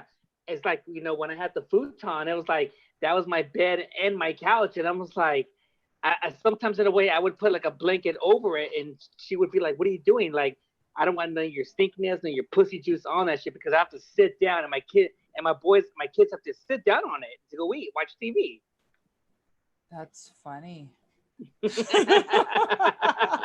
Hey, we can't fuck here. My kids eat here. Like one time I hooked up with this girl a while back, and like we were having bomb ass sex, and she rigged up the whole place. And my two boys, when I picked them up with their baby mama, they were like, "Ew, what's that smell?" They're like, it was stanky, where I had to air up everything, like the whole house for 2 days. Smell like a gorilla cage. I don't know. It was like, goddamn. It was like to the point, like, I don't know, but it's like, that stench was like forever be in my mind. It was so stanky, dude.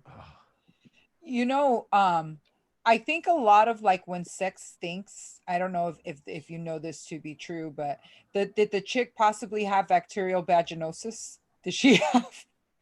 Because sex usually doesn't smell unless the woman's pH is off. And when the woman's pH is off, it emits this horrible smell. It's like a cross between dead fish and ass. And you can't tell because you can't see it, you can't detect it, you can't feel it, you'll never know. But there's like a weird odor that emits, right?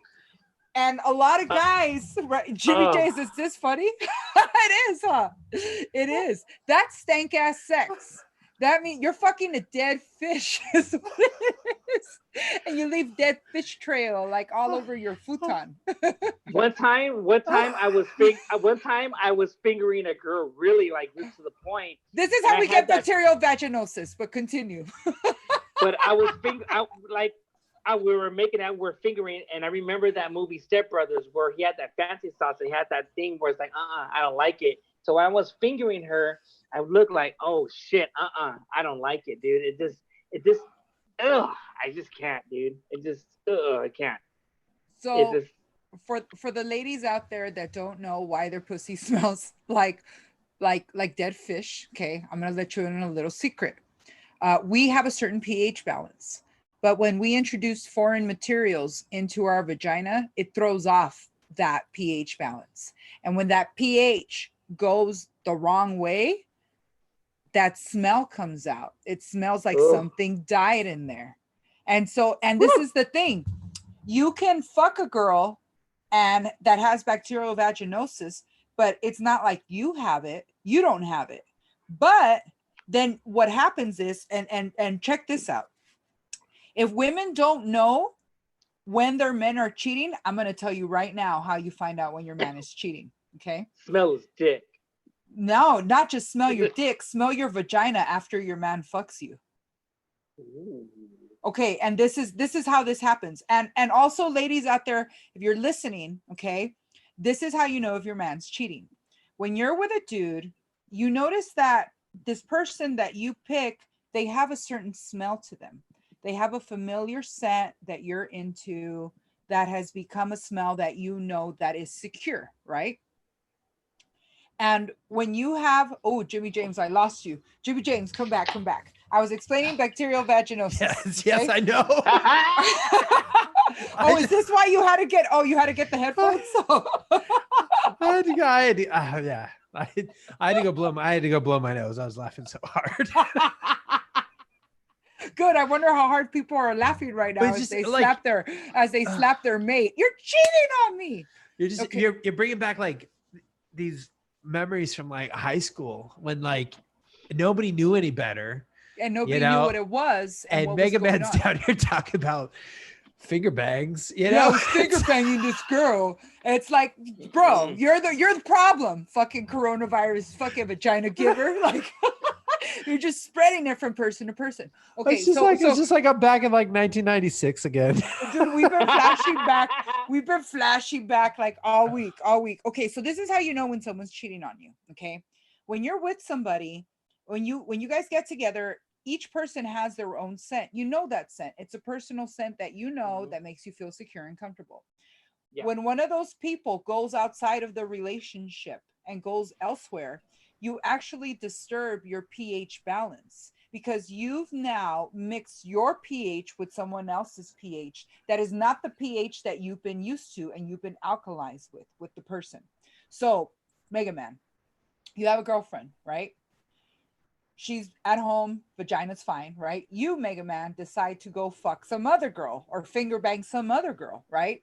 Then you come back and you fuck your chick. All of a sudden, her vagina smells like dead fish.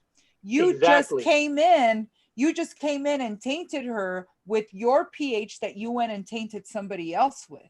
So this is why women end up smelling horrible, is because their dude is running around doing that. Now, and it's not just that. It happens with dirty dildos. When you use a dildo, you should always use a condom. Use a condom because you never know if you're going to wash off whatever it is, that you did beforehand. You want to be able to pull that condom on, you know what I mean? And keep yourself normal. And the other way that it happens is if you have Megaman fingering you after he's been working at the supermarket all day long, like all that bacteria, all that. So when anything that's introduced in your vagina, and even something as simple as washing your vagina with soap, the wrong soap can bring on bacterial vaginosis. Now I know that the word sounds horrible, but it's just a technical term and it just means your pussy's off balance. So what you do is you go online, go on Amazon, find boric tablets, boric acid tablets, and they come in like 90 a pack, and you just have them just in case your body just starts smelling weird. You throw this capsule in the middle of the night and you wake up and your pH will be back to its original balance. Wait, so you take boric acid and you drop it in there? Yeah, you want me to show you? I mean, I'll show you, but I'll show you. You're all, what? Hold on. What? Hold on. You guys can continue talking. Let me go into my medicine cabinet, but I'll show you. Hey, I'm an older woman. I like to fuck and I like to keep my vagina clean. Well, oh man, I just bought a bunch of boric acid, but I didn't know that that's what you used it for. I don't know. Here we go. Here it is. And it's still full. It's full. It's like completely full. Okay. So this is boric balance. This was my gynecologist had told me about this because I have an IUD. And for some reason, and also for ladies who have an IUD, it's not even too sometimes where like you were fucking around or somebody had touched you, you can get BV and be completely single and be like, why is my vagina smelling? For the women that have IUDs, as you know, there's a string that hangs down outside of their cervix, right? When you get your period and all that stuff, sometimes everything doesn't, and it just kind of stays there and it messes up your whole pH. So you have these boric balance tablets, right? Let me show you what it looks like. So it's this big ass tablet. I mean, not super big. And it's filled with boric acid. But it's not the boric acid that you would buy like in a detergent. It's made specifically for this. Yeah. And they send you this little applicator that you stick the boric acid tab in, and you put it up inside yourself and you push it in there, and you go to sleep and you wake up and your vagina is back to its original pH. God damn. Wow. Isn't that crazy? I just bought a bunch of boric acid on Amazon because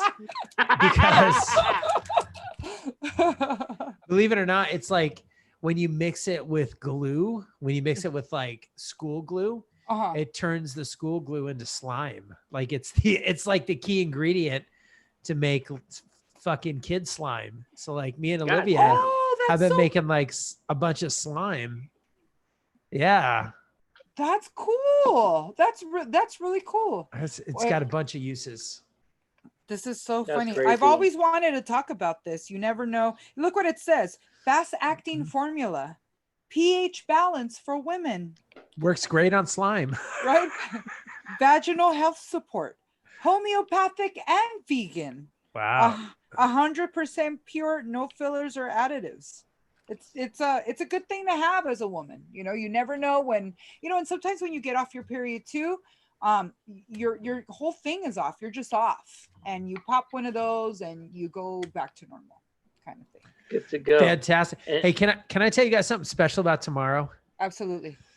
So every year, I don't know if you guys like Tommy's, but every year Tommy's runs a special on their anniversary, and they posted that tomorrow they're going to have 74-cent hamburgers where you can go. I'm there tomorrow. You can go get a Tommy's burger tomorrow for 74 cents. Are you going? Maximum five burgers per order. So you're going. I love chili burgers. Oh my God, they're so fucking good. So good. So good. I'll take Tommy's any day over In-N-Out. Tommy's is my jam, son. I love Tommy's. Yeah. I love Tommy's. A double triple with the yellow peppers, with the, you know, they tell you want regular fries, you want chili fries with tomatoes. I'm all in it with mustard. Fuck that. Game over. Yeah. My last Tommy's burger was in October. Oh, wow. That I just had it with Rosa and Robert when they came down. Remember from Mexico that one time? Yeah. Did you and Tommy's have a breakup? I'm vegan now. So that's my breakup right now, is that I just can't eat meat, but I'll, you know, it sucks. You know what, you guys, don't judge me. I was like Mrs. Korean Barbecue USA. Oh my God. Korean barbecue. Remember Jimmy James? That was my jam. Tanya Colby. Korean barbecue all day long. And I just I ended up watching Food Inc. Yeah. Oh, it's so good. I think about it. I'm thinking about it right now, how good that would be to sit down. But I watched. God, yes, yeah, that sounds good. How good does Korean barbecue sound? Sorry. Amazing as fuck to sit down. It still sounds amazing to me. And don't get me wrong, like I can watch somebody eat a steak or a burrito or eat meat. Oh my like, God.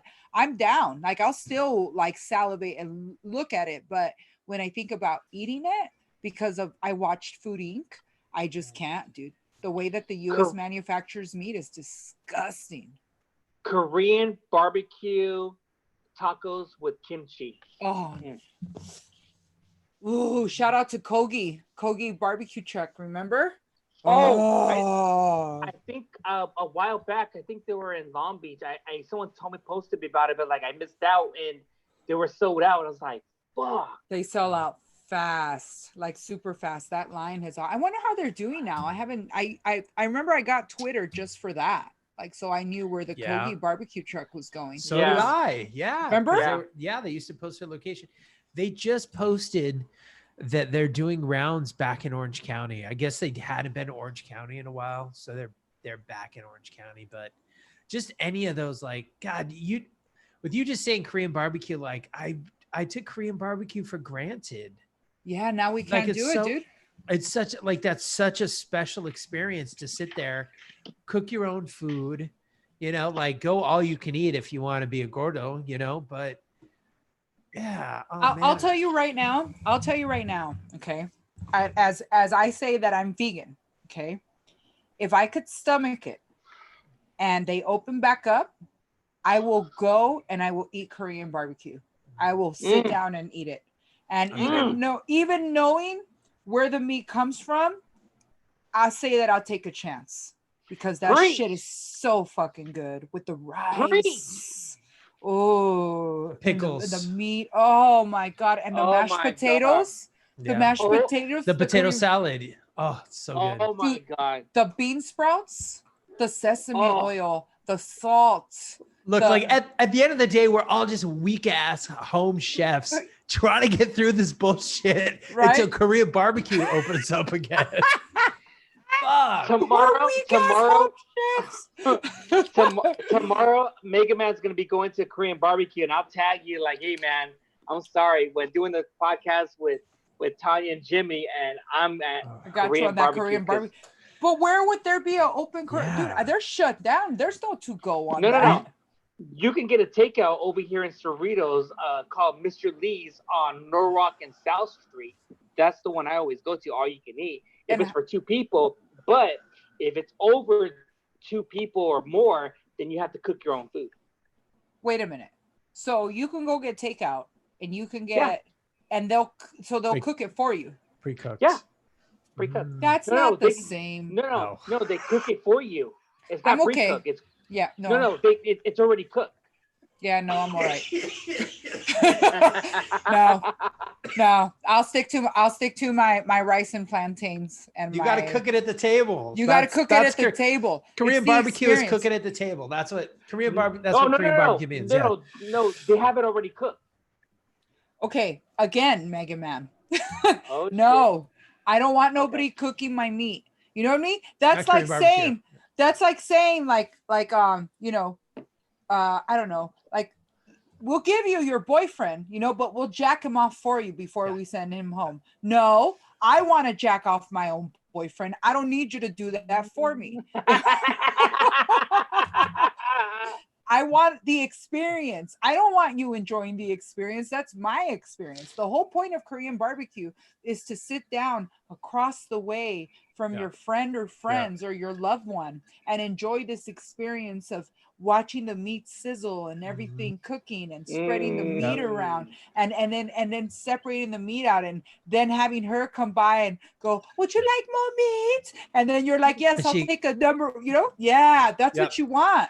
Like, she comes by and she cuts your meat for you because she looks at you like you're incompetent. She's like, oh, let me cut. No, you're doing this wrong. And she starts flipping it and you're like, for you. Hey, I know how to cook meat.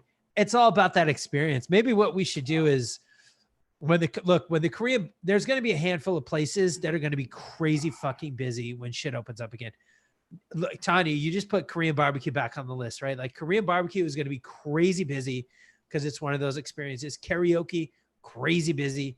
Like anything to do with live entertainment, crazy busy. But maybe what we do is we go scoop up Megaman, get him to sign a waiver, and we take his ass to experience real Korean barbecue. Because right now, if you take this shit home raw and you try to cook it on your stove, you're gonna fuck up your stove, bro. Yeah, you are. But you know what else, Jimmy James? I could show you guys where you can buy the burners where you can do it at home. I found it. So on the 3rd and Alameda, you want to know? Okay. Yeah, fuck yeah. That sounds rad. Okay. So on 3rd and Alameda, there's a little market. God, what is it called? Is it Little Tokyo Market? Little Tokyo Market. Look at you writing it down. Okay. You park. It's off of 4th and out between 3rd and 4th Alameda. You park. Okay. Go to the market. You go inside the market, but there's a set of stairs. Go up the stairs, and up there is every kitchen and houseware appliance known to Asian man. You can get a hot pot to make shabu shabu. You can get a little hibachi grill. You can get the little grill for you to stand alone, cook your Korean barbecue. You can get the hot stone. Whatever your gig is, you can get it upstairs. I'm hungry. No. Yes, you can buy the apparatus upstairs. And I know you're going to do it, and you're going to set up Korean barbecue in the backyard. Yeah, I want to do this. Yeah, and that sounds great. So then once you find your thing that you want, you go downstairs and you go to the butcher, and he cuts you all your meat for you, and has it, and you can take it, and he wraps it up in a container and with the whole plastic and everything, and you have everything good to go. You go over to the vegetables, they have the enoki mushrooms, they have all the Napa cabbage, you have everything you need, and you already know sesame oil, salt, right? Little separate, little bit of ginger, bean sprouts, make the mashed potatoes, Kimchi. Kimchi. Gotta have kimchi. Gotta have kimchi. Kimchi. So there you go. You're welcome. So I know you're gonna do Korean barbecue in the backyard. Jimmy, invite Megaman over. I want kimchi. I want barbecue at Jimmy James. Yeah, this sounds like like I'm biting my lower lip like a hoe. Yeah, right. Dude, not only that, I bet you can start a little Korean barbecue restaurant in your backyard, right? Dude, now's the time to like hustle with all of this speakeasy stuff. Like, really, Korean bar. Here's the thing: as soon as neighbors feel comfortable, I think you're going to see this sort of stuff start popping off. Right? What's right around the corner is 4th of July, and I think when we get to 4th of July, I think it's going to be a fucking party. I think shit's going to go down. And I could see somebody putting one of these in the middle of the street, blocking off the street, and just being like, everybody coming Korean barbecue, like in the middle of the street. Yeah. It's going to happen. You know what I just thought of too? Which is a total possibility, because I had no idea that, okay, when the mayor said you can't evict anybody for rent, he didn't say anything about commercial buildings. So all these places that have been renting commercial space that have no business are going to be forced to shut down. Now, when we talk about the Korean barbecue spots, if they're not able to open back up, what are they going to do? They lose that whole spot, and everything inside goes up in auction. All those stoves that they went through, and there, Jimmy James, you can get those for pennies on the dollar, because they just got to get rid of them. And no one's thinking, I'm going to go buy, I can't wait till I can buy a Korean barbecue stove. No one's thinking that. But bet you that's going to happen if stuff doesn't start opening up soon. There's going to be so much stuff that's going to be up for grabs. Yeah. Up for grabs. One of my favorite restaurants out in Silver Lake just posted up on their door that they're closing for good. It's a Diami Myanmar. It's a Burmese restaurant out in Silver Lake. Amazing spot, really, really good food. And they just put up somebody posted a picture. They just put up a sign in the window that was just like, we had so much fun. Thank you so much. We'll see you guys later. And they're closed. They're done. Closed. Yeah. That sucks, man. And that's the thing where a lot of these food places where I live in Long Beach, a lot of bar places and dive bars, they're closing down them to the point like, hey, are you going to be up? Said, no, we can't make it because we're like already like 2 months behind and this and all that. So I'm like thinking to myself, you guys have a good dive bar. And I was like, man, I'm going to miss you guys. And dude, it sucks, man. It just brings back memories. The commercial places that have a landlord aren't going to make it. The businesses that own their own buildings have a fighting chance, but everybody else is going to have to close because these commercial landlords aren't being lenient and understanding at all. They want their money, and if not, they're just closing you down. Did you hear what happened? Where I guess when people were getting their stimulus checks, there was on the news talking about that the landlords were texting their tenants like, hey, when are you going to pay my money? It's like, I'll pay when I can. Say, well, you should pay us. Is why? Because you got your stimulus check, right? Because the landlords had the social security number. They can look it up on IRS, and they would show them, hey, this person so-and-so got their stimulus check. So when are you going to pay my fucking rent? Really? Oh, you didn't know about that? Oh. No, they were looking them up by socials? Yeah. So they knew. Yeah, they knew. That's why they were texting when they knew that they're getting a stimulus check. They would text them the next day and say, hey, are you going to give me my rent money now? And it's like, what are you talking about? It's like, well, you got your stimulus check, so that means you're going to pay my rent, right? So, yeah, it was on the news. You can look it up. Wow. You know what's sad is, like, at the end of the day, like, there's nobody to blame. You know what I mean? Like, the landlords have a mortgage to pay. you know? So at the end of the day, like they're in debt to the banks. Like all of the renters are in debt to the landlords. And it's like, if they're not able to, you know, to be open and to generate their revenue, it's like they're going to close down. I think the last number I saw was that we were at 20% unemployment, which is more than we were at in 2008. And The recession. the Great Depression back in the 30s, we were at around 26%. So a lot of people are saying that by July we're going to be at 30%. I think was the number that we saw. Now the great thing is that starting a business now and bouncing back now is a lot easier than it was in the 30s. Right? Communication is a lot easier. If you have a product, you can get it to market for free on Instagram or Facebook or wherever, you know what I mean? So like the marketing channels are there, but the number of businesses that are going to have to close versus the creative businesses that are going to emerge is going to be really interesting to watch. I think in a way, because of this thing, because a lot of people are not working and everything, even in real estate, people are taking chances like, hey, I should just get a house now because it's really cheaper. If you, because I work in San Pedro, what I see when I go to the bridge, there's like close to 100 oil tankers already. But the only thing is, no one's buying gasoline. That's why they're making it more cheaper and cheaper and cheaper, to the point like, what are we gonna do?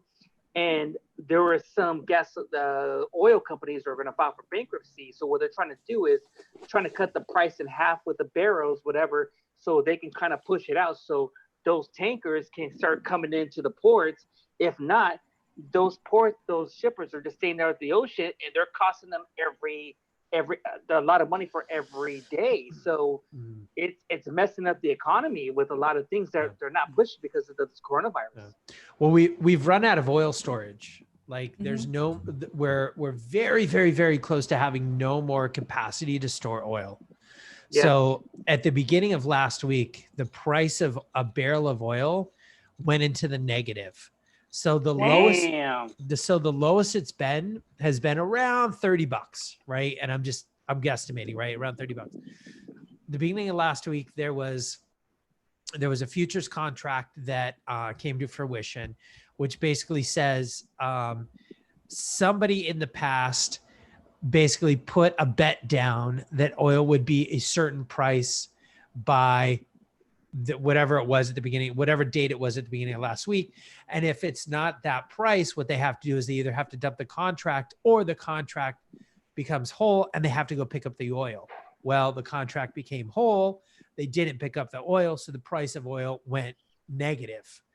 And now, because there's no more storage, because people aren't buying gas, we're looking at, okay, well, what the fuck are we going to do with all of this oil that's continuously being manufactured, because the refineries and the pumps aren't stopping.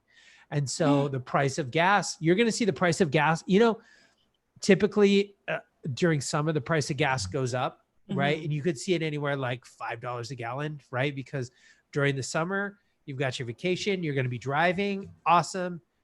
You're going to go ahead and buy more gas. So the price of gas goes up. You're going to see gas at like a record low this summer because there's too much gas in the reserve. There's too much oil in the reserves and not enough gas getting pumped. The cheapest gas I saw is here in Long Beach for $1.85. When was the last time you seen? Oh, damn. When was the last time you seen $1.85? 1999, maybe? 1957. Yeah, $1.85. That's $1.85. That's the cheapest I seen. I'm like, I'm fucking putting a full tank on my car because I downsized. Cost me about $26, $25. Wow. For a full tank. What car do you have? 2019 Kia Optima 4-door. Yeah. Yeah. You know, so that's cheap. That's cheap as fuck right there. Yeah, that is some. Oh, Monique Flores up on the Facebook. Monique, what's up, Monique? My wife. Monique, girl. My wife, my comedy wife. I'm not gay. That's my comedy wife. Monique Flores, gas is $1.85 out in San Pedro. What? I work in San Pedro. I like San Pedro. Tanya and I were just talking about San Pedro. Here's the thing. So getting good seafood in Los Angeles is kind of difficult, right? Like Portico. Dude, LA has great Mexican food, great Indian food, great everything, except like the seafood kind of sucks, right? Unless you go to San Pedro. Like the seafood in San Pedro is like legit. It's what you want. Yes. Yeah. So I work in San Pedro right there, and they're redoing the whole portico right there by the land portico. So they're redoing all that stuff and everything, and they're just redoing the whole city, bringing all the seafood places back in order, like the breweries. I mean, just a lot of things, and that, like I said, like everything's getting gentrified. I mean, maybe it's for the best, and is this with San Pedro? It's like in the end, so you got all these gentrification coming on, these new restaurants, these new breweries, and new dive bars. So we're just gonna see what happens. But right now, it's just taking its time because I guess in a way, think the state gave some money out to the city of San Pedro, so they're just kind of re-upping the whole city. That's awesome. Yeah. Wow. So remember when gas was like super expensive and they were selling barrels for crazy money, and gas was going up to like what was it, $4 or $5 It's like a gallon? $5, man. Like yeah. back in the day, like when we were all like, oh, gas shortage, and everybody switched over to electric. Look at us now. And I remember everybody was buying oil back then and thought it was like the new black gold. They could buy oil and sell it off to people and make money. And now it's going to be worthless. Remember they were making that gas that was made out of the corn by ethanol. And, like, oh, try this one to save money and all that stuff. But now, like I said, $1.85, you cannot beat that. I mean, it's fucking cheap, That's cheap. That's really cheap. Do you guys remember about the hole in the ozone above Antarctica? Yes. No, what happened? It's closed. It's fucking fixed itself. It fixed itself? Mm-hmm. No. Yeah. Wait a minute. Hold on. If the ozone layer fixed itself, then that means that I can go outside in the sun and not get burnt anymore. Ooh, I don't know, man. I was outside today and I got pretty fucking burnt. Oh, I think you still got to put on the SPF, dude. I wouldn't say burnt. I'd say tan. Oh. You got a glow to you. Sun-kissed is what I like to call it. Sun-kissed glow. So you know what it is that so we've got the baby, right? And she's gonna be 4 next month. Oh, she's so big. Wow. So I work in the mornings and Jenny's with her in the mornings, and they kind of do their schoolwork and their numbers and stuff like that. And then when I tag in at 12, it's my job to run her out so that she's tired at night so that she'll sleep. Right. So today I bribed her. This was the bribe. I was like, hey, do you want to go get a donut? She's like, yeah, I want to get a donut. I was like, all right. I was like, fantastic. I was like, you're going to get a donut and you get to pick a donut out for your mom. Right. Cause I'm not eating donuts right now. So I'm like, you get to ride your bike, you get to ride your scooter, and we're going to go to the fucking donut shop that's like 2 miles away. She's like, sweet. So she got on her bike, on her, her bike with training wheels. And you saw me, Tanya. I put the fanny pack across my chest, right? So I don't have anything in my pocket, and I run behind her. And so for 2 miles, we fucking run into the donut shop, and it was hot today. Like today was like the first, like it's hot day, It was warm. That was hot. Ooh. And so we get to the donut shop and she was so excited. So we put a little face mask on and she goes inside. I was like, what donuts do you want? She's like, sprinkles. Like, all right. So we go outside. She smashed half the sprinkles. And I was like, oh no, we've got like maybe 40 minutes before she crashes on this sugar. I was like, let's go. She's fucking biking so hard. I'm like, I'm running like the Terminator. Because of the sugar? Dude, because of the sugar.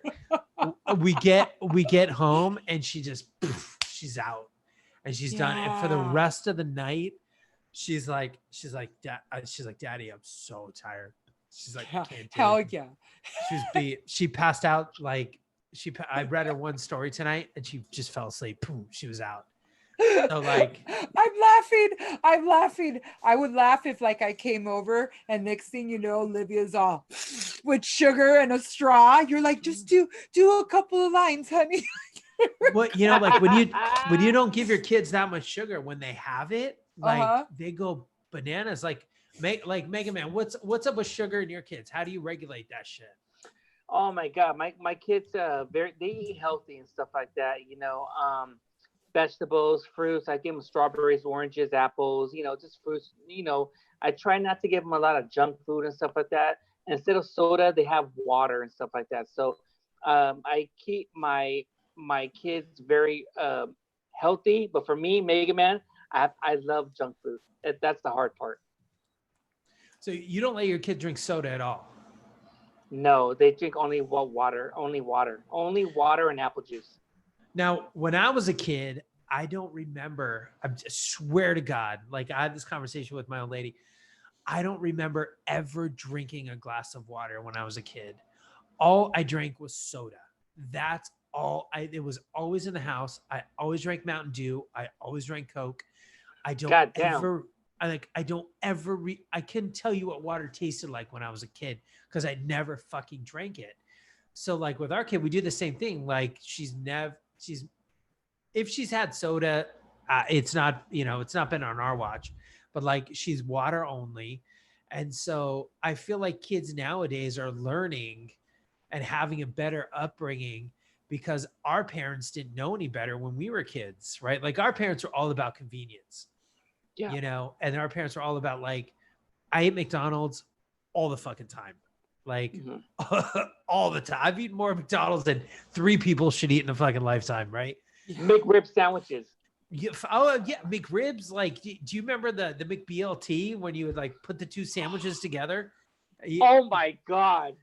Yeah, all that shit back when when we were kids. But kids nowadays are like, they have such a better chance at having a better metabolism. Like I'm convinced my metabolism is fucked up because of all of the junk food I ate when I was a kid. But like, my kid and your kids, they have such a better fighting chance because like we're so much more educated. So that's awesome that they don't get to drink soda. What do you do with like fast food and all that stuff? Or are they allowed to do it, or do you keep them like on a broccoli only diet?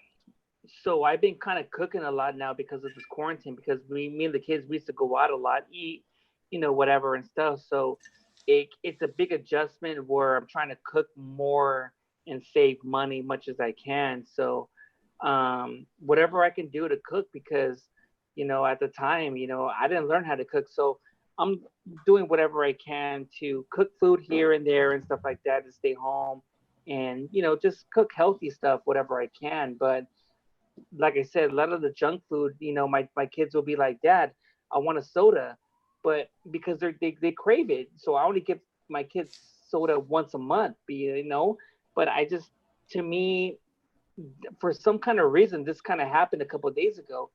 They were like, more like, I bought like 3 24 packs of water and I saw them drinking a lot of water. And I told my son, like, why are you drinking so much water? And they told me, I don't know, Dad, for some reason, I'm just craving water. I don't know. I've been craving water too. So I don't know. It's like, when I drink a lot of beers and stuff, for some kind of reason, I crave more water than beer. So I don't know if it's my mind that craves water, but I've been drinking a lot of water lately. Like maybe today I drank about like 6 bottles of water today. Good for you. Yay. Wow. That's great. I've been drinking the water. I crave water more than beer, but it's just the only thing is like I pee a lot, but I don't know. I just drink water more than beer. I remember when I just drank. Like at one point, I think I just stopped with the water. I was like, I'm just taking up space at this point that I need for beer. Storage. Well, Storage. I'll tell you this, because since this coronavirus happened, they shut down our drinking fountains. We can't drink at the water fountains because we might contract coronavirus. Oh, wow. So what I have to do is I have to buy a gallon of Crystal Geyser water or like a big jug and take it with me, and that's my water for the whole 8 hours. So that shit will be gone the whole day.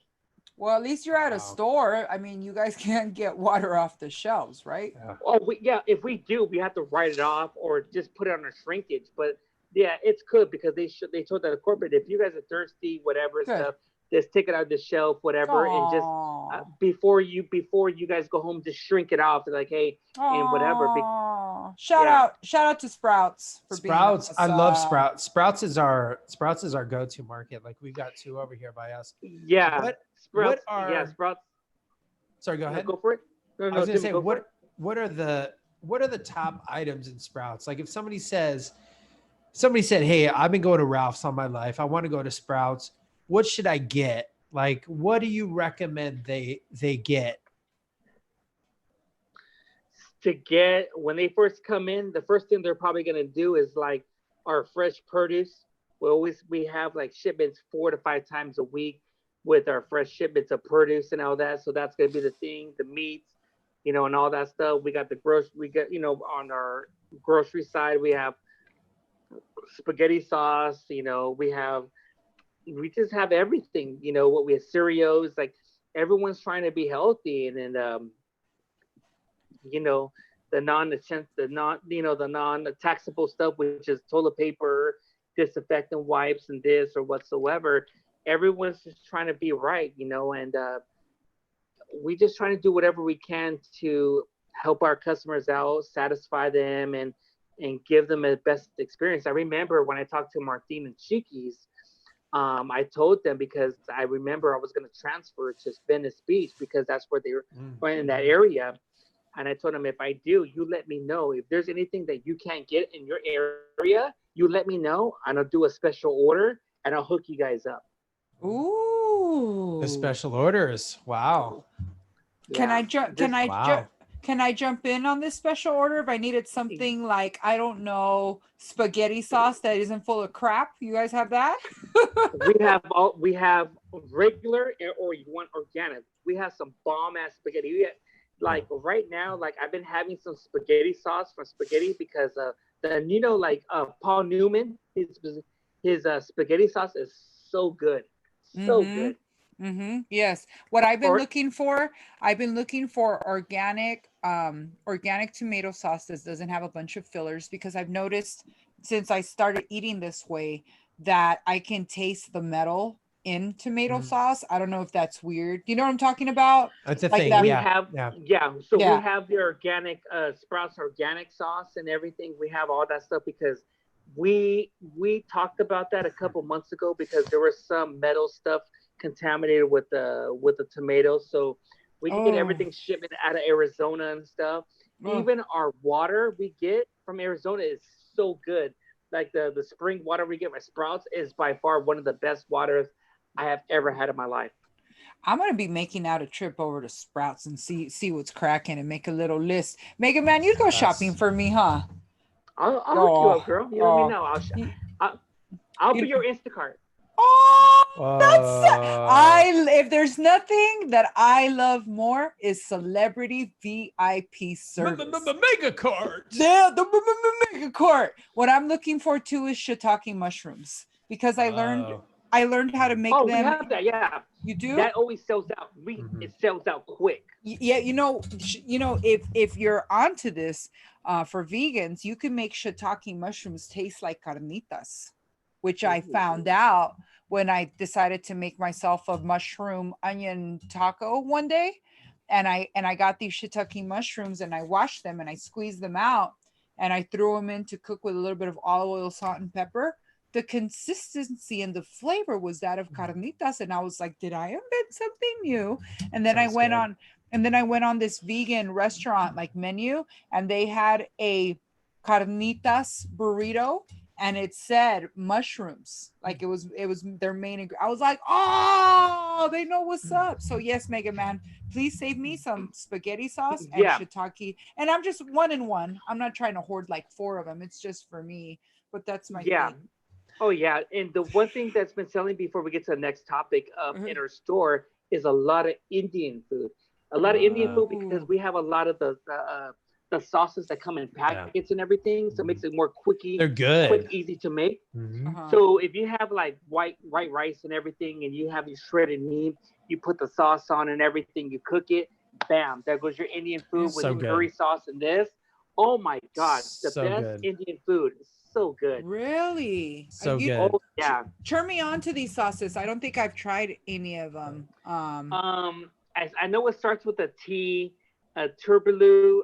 It's like a sauce. You'll get it on the mega cart. Don't worry. I trust you on the mega cart. We'll do this. We'll do this. You know what my favorite thing at Sprouts is? Like, I'll go into the bulk bins. Okay. Mango chili.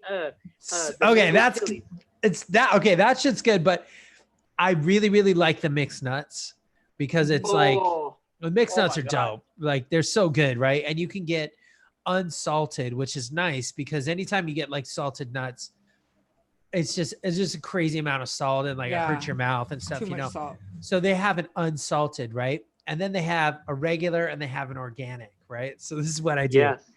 I scoop up the organic, but then you have to write the number. And so I'll write the number for the regular.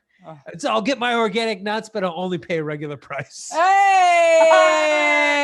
We got a Latino white boy in the house. Look at that, making movidas and shit. They're so fucking smart. Sprouts Shout are so out smart. to Monique Flores for the movidas word. That's her word right there. That's her word. Movidas. Make a movida. That's Sprouts is so smart because every month you'll walk in there and you'll see a new Sprouts branded product. And you know it's because they're watching the sales and they're saying, oh, all of a sudden organic chicken stock went through the roof. Great. Let's go ahead and manufacture our own organic chicken stock. And their prices always, the Sprouts brand prices always come in lower than the discounted name brand prices. Really? Which is fantastic. Oh yeah, that's awesome. So check this out. They've been sending me to these food summits where a lot of the people from Sprouts, they want to buy all this stuff and put them out in our aisles and stuff like that. We're the ones that we go to these food summits to check out these foods and these new deals and all that stuff. And I was like, wow, it's almost like you're going to Costco every Sunday and you're trying samples. It's like that, but it's delicious food, good samples and everything. Like, wow, it's really delicious. It's like, you guys have to come to our store. You guys have to be in our aisles. This is gonna blow up. So wait, oh my God. Wait a minute. So you're the man that goes and tries stuff and be like, ooh, you should be in our stores. That's part of your job? No, they invite us. They invite the employees from the corporates to go check out the foods and see if it's good. But they already have their Sprouts have their sales rep who tells you that are the ones, or it's a yes or no, like, hey, we want you in our store. We want your products at our stores. Nice. So what is your official position there at Sprouts? So right now, I was a grocery manager. So now I stepped down to be an assistant manager because I wanted to be closer to home. So I found a location that was closest to me, like maybe like 15 minutes away. So I kind of back up my grocery manager and everything with the orders. We get the stock conditions and all that stuff, the products, the pre-orders, what's coming in, what's coming not. I'm just kind of backing up my grocery manager. So when he's off for this, we already know what's coming in. Do we have any special orders? The vendors that come in with, when it comes to Coca-Cola, when it comes to teas, when it comes to energy drinks or this or whatsoever, we're on top of it. We have to keep our stock conditions really to the point, like, we want to have less stocks, but have the right items that we have in the back that's going to sell and stuff like that. Because if we have a good inventory and we have less back stock and everything, that means that's going to produce more hours for us to work and stuff like that. So it's a balance of controlling your back room, controlling the sales floor, controlling your labor and your shrink and all that stuff too, and also getting raises for all the employees for us to get more hours. That's what we have to do. So there's a balance. Very interesting that, and I wouldn't say that stepping down, grocery manager stepping down to assistant manager isn't actually a step down. Assistant manager is a huge responsibility because you're in charge of the store per se. As grocery manager is much more of a tedious commitment because you have to deal with the deliveries that are coming in at all weird hours, right? Because that's why you work the hours that you work, is because that's the time that all the stock is coming in. Which vegetable do you sell the most out of?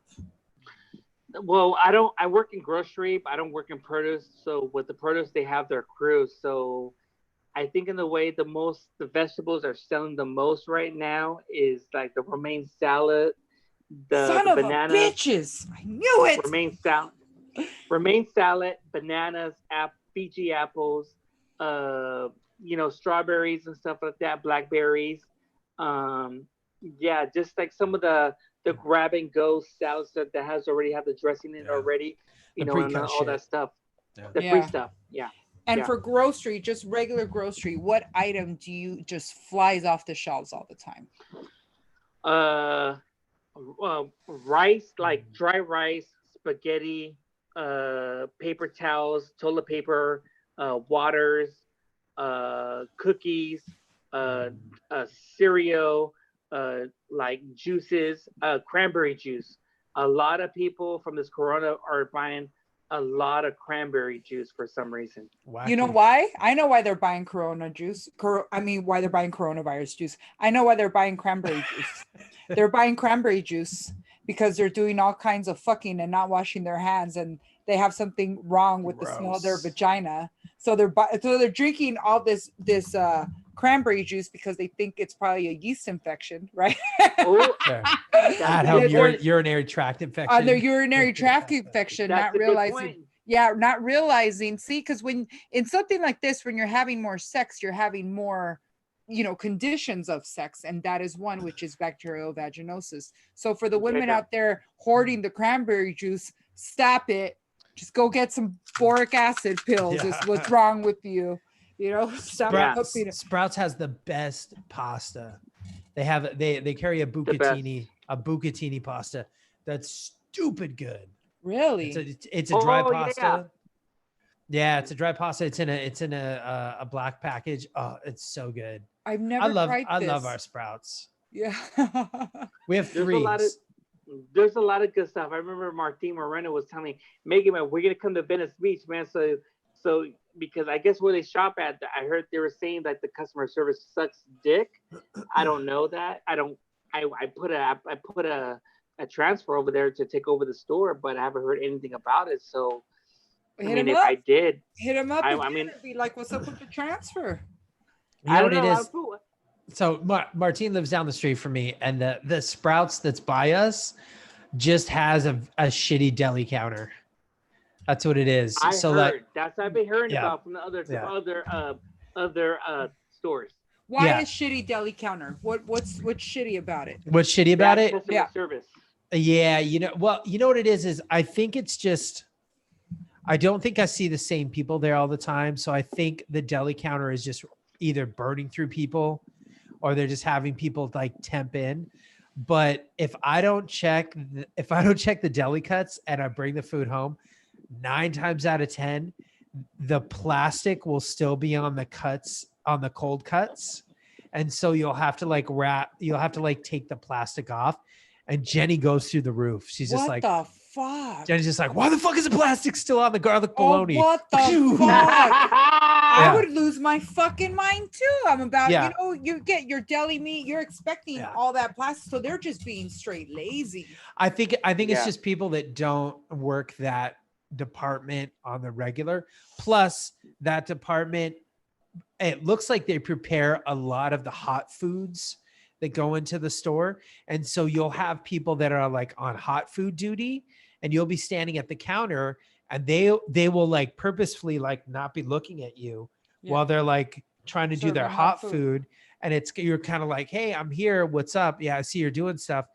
So who know, like who knows? But it's a wonky deli counter. Is Yeah, what they it probably is. don't. Yeah, I know. I've seen them too, like at Ralph's. You know, when you Of course. hot foods, you know, and you want some cold cuts, and they don't want to come over to the cold cuts, and then you're there at the cold cuts. You're ordering like every meat. You have a line behind you. Yeah. You know, and they keep having to get the meat out and unwrap it. You know what I mean? Yeah. Go through the whole thing and Yeah. go. Yeah. I'd hate the Yeah. deli counter too. No, and with our store, we take serious on that because there was something where I guess in a way with Sprouts, they care about their Yelp reviews. So if we get a bad Yelp review in our store, we would have the next day, no lie, we would have a store walk. We would have a store meeting, like, hey, what the fuck's going on? And you know, people will be fucking checked, be like, what the fuck's going on? Wow. We got to tell Chiqui and Martin. Yeah. Shout out to Martin Moreno and Chiqui. Yeah. Do a Yelp review. Talk shit. Taco and Yenny too. Where's like Yenny? Yenny, you better write about that garlic bologna that had plastic on it. Like, if each one of you do a review, Megaman, I want to hear about the store meeting. Like, did they have a store meeting? Yeah, I can kind of record it in a way if no one sees it. You know what? Don't get fired, bro. Don't get fired because we want to know what happened in the meeting. I think, you know what? I even though I don't eat meat, I think I'm going to go down and order some stuff off the deli counter just to see how it goes and have like a body cam going on. And we should if you want some good meat, try some boar's head. That's what boar's head. Oh yeah, boar's head is good meat. The garlic bologna is so good. Like it. Tanya, we got to go out on a date. Like, we should go get some ramen. We should go to Sprouts. Yes. We should do a follow-up episode to this episode where we go to Sprouts. Uh-huh. We go get some ramen. Uh-huh. And then there was something else we talked about. Costco? Did we go to Costco? Yes, Costco. date. This is, if you guys didn't know, Jimmy James is my band husband. We play in a band together with Martin called Saint Nectarios. So Jimmy James it was Slaughter. It was Slaughter before Slaughter, but now it's Saint Nectarius. Don't bring that up, dude. Yeah, that was before. Don't. But Jimmy James and I are good to go have little dates and stuff and to go hang out. So like Yenny's always down, and Yenny should join us too. If not, you know, me and you'll go picnic out. I'm totally down. I want to. Yeah, but this ramen is right now is going to be a takeout deal, right? Like it'll be a takeout deal. You know what the shitty thing is? This particular place doesn't have a veggie ramen. It's a pork ramen. Mm-hmm. And if you haven't been eating meat, it might put you down for a while because it's so rich. No, that's fine because I love that daiko kuya. I eat that with Paula. I would eat that with Paula all the time. Uh-huh. Like I said, I'm vegan, and I've eaten meat even while I've been vegan. It's fucked me up, but it's fucking delicious. You know, there's only one time that I've eaten meat this time, and it hasn't fucked me up, and that's when I had real Japanese Kobe steak from Japan. That was the most delicious meat I've ever eaten in my life. The cow must have been so happy because I was just flying high for 2 days of happiness. I was like, that was a motherfucking spoiled cow right there. Wow. Did you eat a lot of it? Usually when you have Kobe, you only eat a little bit. So did you have a little bit or a lot? It was like a nice sliver, like for like $200. Like it was probably 8 slices of it. So it was a nice portion. Do you know why the meat is so good from Japan with the Kobe? Because they massage the cows. Mm-hmm. They sure do. They be doing, they massage them and they're like nice and open and they get to eat green grass. Grass fed. Yeah. They don't feed them corn. They don't hit them up with no hormones or anything. And they're just super, super clean cows. That meat I will eat. The last time I had a Kobe beef and everything, remember Jesse James, the chopper shop guy? Yeah. He was living here a while back in Long Beach, and he had a place right next to a chopper shop called the Cisco Burgers. And at the time, he was dating Sandra Bullock, and he was the only one making Kobe burgers. And I was like, I told Jesse because he was a local, he was super nice. He knew us all, like, hey, what's up, Megaman, or at the time Steven, and a lot of people. And he was like, hey, I got this thing called the Kobe burgers. Like, what do you mean Kobe? Like, Well, the meat that's made in Japan is like I got it and I tried it. It was so delicious and very smooth, very tender. And it's like this burger should be super expensive, but in the way he just wanted to make it more reasonable because of Long Beach, because of all of us and stuff like that. Hold on, you guys. Hey, shut the fuck up. I'm having a podcast. God damn it. You know there's nobody out there. Shut up. Shut the fuck up. All right, continue. No. Wait. Well, anyways, but like with the Kobe burger, Jesse James, it was so delicious. It was. I never had a Kobe beef before. It's fucking good. How much did he charge for that burger? For a burger, the combo burger came out to like $9.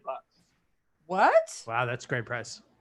That That's $9. really great. Like I think it was like $9.25 at the time, but it was a big burger and it had like a little bit of fries and a small Coke. So the burger was huge. It's just So I think it was like. You got to think about it. He was with Sandra Bullock. This was before he got fucking the girl with the tattoo on her forehead and all over her ass. I forget her name, but she walked away with a Maserati. What was her name? It was like Michelle something. I don't know. Somebody look that up. I know somebody who did Jesse lose Sandra Bullock because of. I forget her, but she just disappeared off the face of the earth after. But I remember at the time when I was with my ex-wife, who I have 2 kids with, we saw Sandra Bullock because she was in the van with Jesse James. They're going to the chop shop. We just kind of like we're going this way, they're coming over there, so we saw a glance and stuff. So there was times we saw Sandra Bullock in Lakewood, or if not Long Beach. There were times and stuff like that. Wow. During the honeymoon period, huh? During the faithful, and all During that stuff. Man. It was to be honest, it was a sad moment when Jesse James, when he decided to move to Austin, because they had a ceremony in Long Beach, the Jesse James Avenue and over there in Long Beach. And it was really sad because, Jesse James was like from Long Beach and, and everything. But once he moved to Austin, Texas, then it was a sad moment for a month or two because he left, And do you know where he is now? Because he's no longer with, Yeah, that's what I said. That's what it said. He's in Austin, Texas. Austin, Texas. Oh shit! Still, huh? Yeah, he's still over there. He's I think he's making guns now. Yeah. Oh, nice. Okay. Yeah, he's making guns and motorcycles and whatever he's doing. But I follow him still. He's cool and everything. He's super nice. Super humble. And super fine. You know what I just noticed, Megaman? That shirt you're wearing, Hawaiian Punch. That's my jam. Now that's what I used to drink as a kid. If you say Hawaiian Punch, I was thinking about a Hawaiian Donkey Punch. What's a Hawaiian Donkey Punch? Jimmy, you want to get this one? A Hawaiian Donkey Punch? Yeah.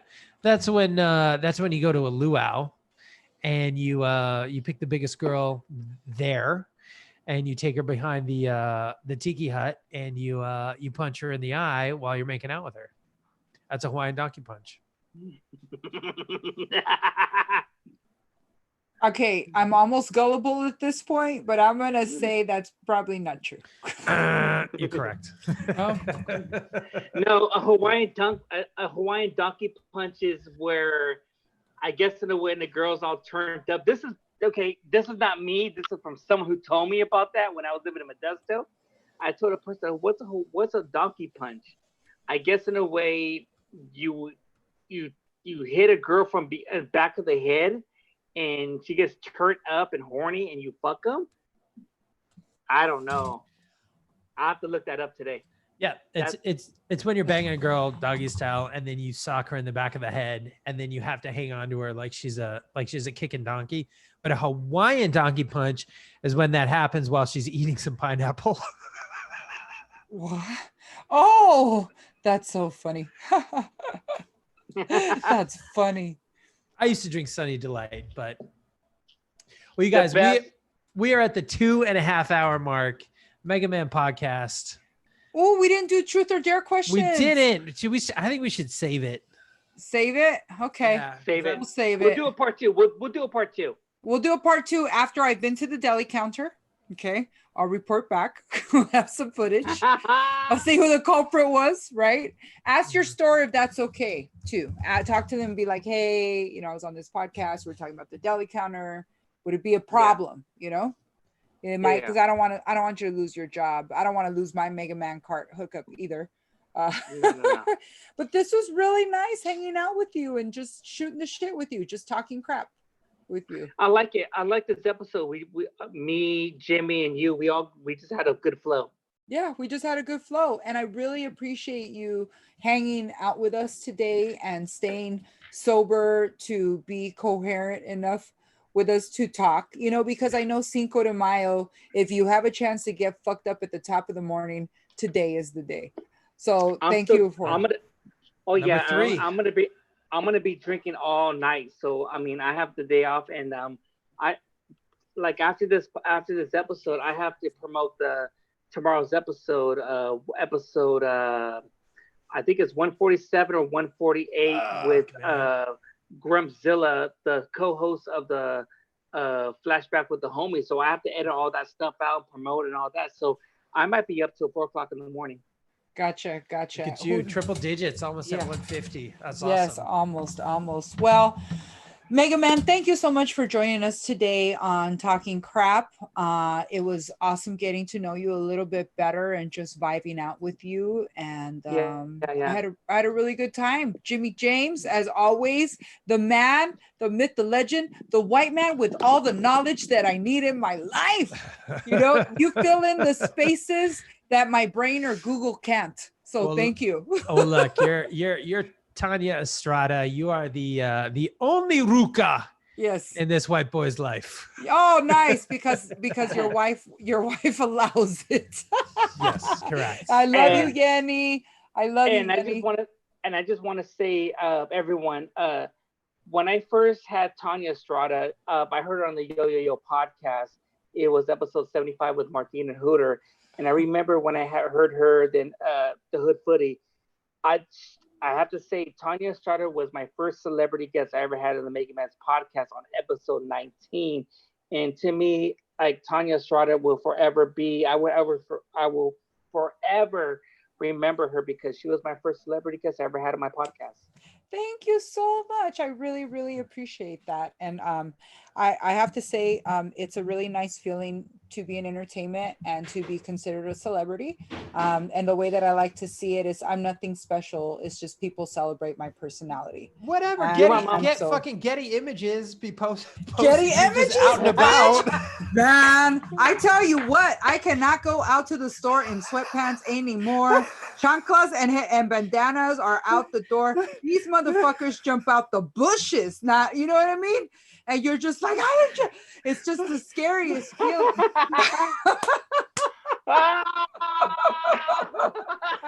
Oh, it's wild. Oh, thank you. No, and it's really nice to be recognized as this. And I like using this platform to make people laugh. And I like using this platform to also help out. Today's episode has been brought to you by One Love, One Tribe Apparel. This goes out to Bobby Badass. I love working with her. This amazing Japanese American woman. I've been going over, as you saw, to the factory to try to raise money for a pastor in Ghana. Bobby has been making these clothes for a long time, and for her, it's not even about the money. It's about trying to get the whatever they need out there, whatever third world country that she's visited, and that she had people that she knows, she tries to help them out. She also, which is crazy, when she went over to the Muslim countries, she wore jihadis, and she says they were so uncomfortable and the material was so thick and it was so heavy to breathe. And she took it upon herself to start designing jihadis for these ladies in these breathable material where they can actually do yoga and they can swim in. And the material is all made out of recycled water bottles. If you guys are out there, you guys are watching this, if you guys need to purchase a mask, please go to oneloveonetribe.com. Please purchase a mask. All proceeds right now, if anything that is bought, is going to Pastor Sam in Ghana.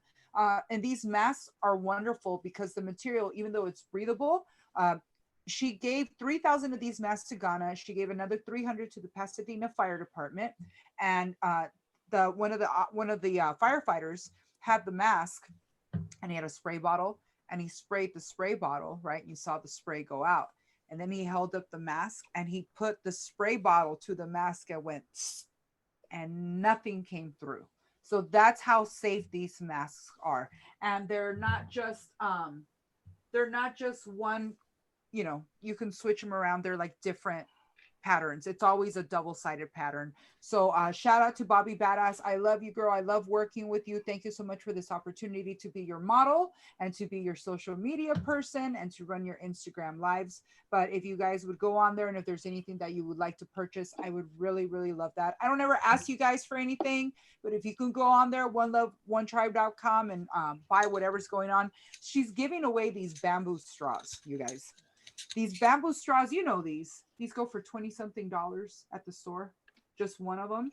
She's selling, like, I think 2 of them for $5. Like, and this bamboo, she doesn't know when she's gonna get it. If you buy 4 of them, she'll throw the little bag in there, and that's $22. So whatever you guys can do, I'd appreciate it. So yeah, there's my plug. So thank you guys so much. One Love, One Tribe Apparel. Add them on Instagram. I'm your host, Tania Estrada. This has been Talking Crap with our guest Megaman and my co-host Jimmy James Callahan at Universal Smoothness. Please add Megaman at Megaman 6980 and at the Megaman podcast. Is that correct? Megaman's podcast, yes. Megaman's podcast. And you are on episode what? 147? I think I'm at one. I'm gonna put out 147 tomorrow. Okay, beautiful, beautiful. I'm so proud of Sweet. you, Megaman. You've really been setting the standard for podcasts everywhere. I know that this is your dream to interview and get all this information out. And I'm just continue doing what you're doing, bro. You're doing you, and you're doing awesome. Thank you so much. And one last thing before we log off. My goal for 2023 or 2024 is to, I get a lot of shit for this, but I don't give a care. Is to one day, my goal is to one day be on the Joe Rogan's podcast. Oh yes, yes. I have to tell you, Megaman, that is on my bucket list too. I would love Joe Rogan to be sitting across from me looking at my titties. It would be nice to see him trying to get his attention, but he's like right here the whole time. I would love that. So yes, let's make that all a bucket list to be on Joe Rogan's podcast. It will happen if we speak it into existence. So, yep, that's true. All right. Well, it was awesome hanging out with you tonight. And to everybody out there that hung out with us, thank you so much. And we will let you know when the next one is. So thank you for tuning in, and we will talk to you guys later. Peace. Love you guys. Peace. Late. Bye. Late. Bye.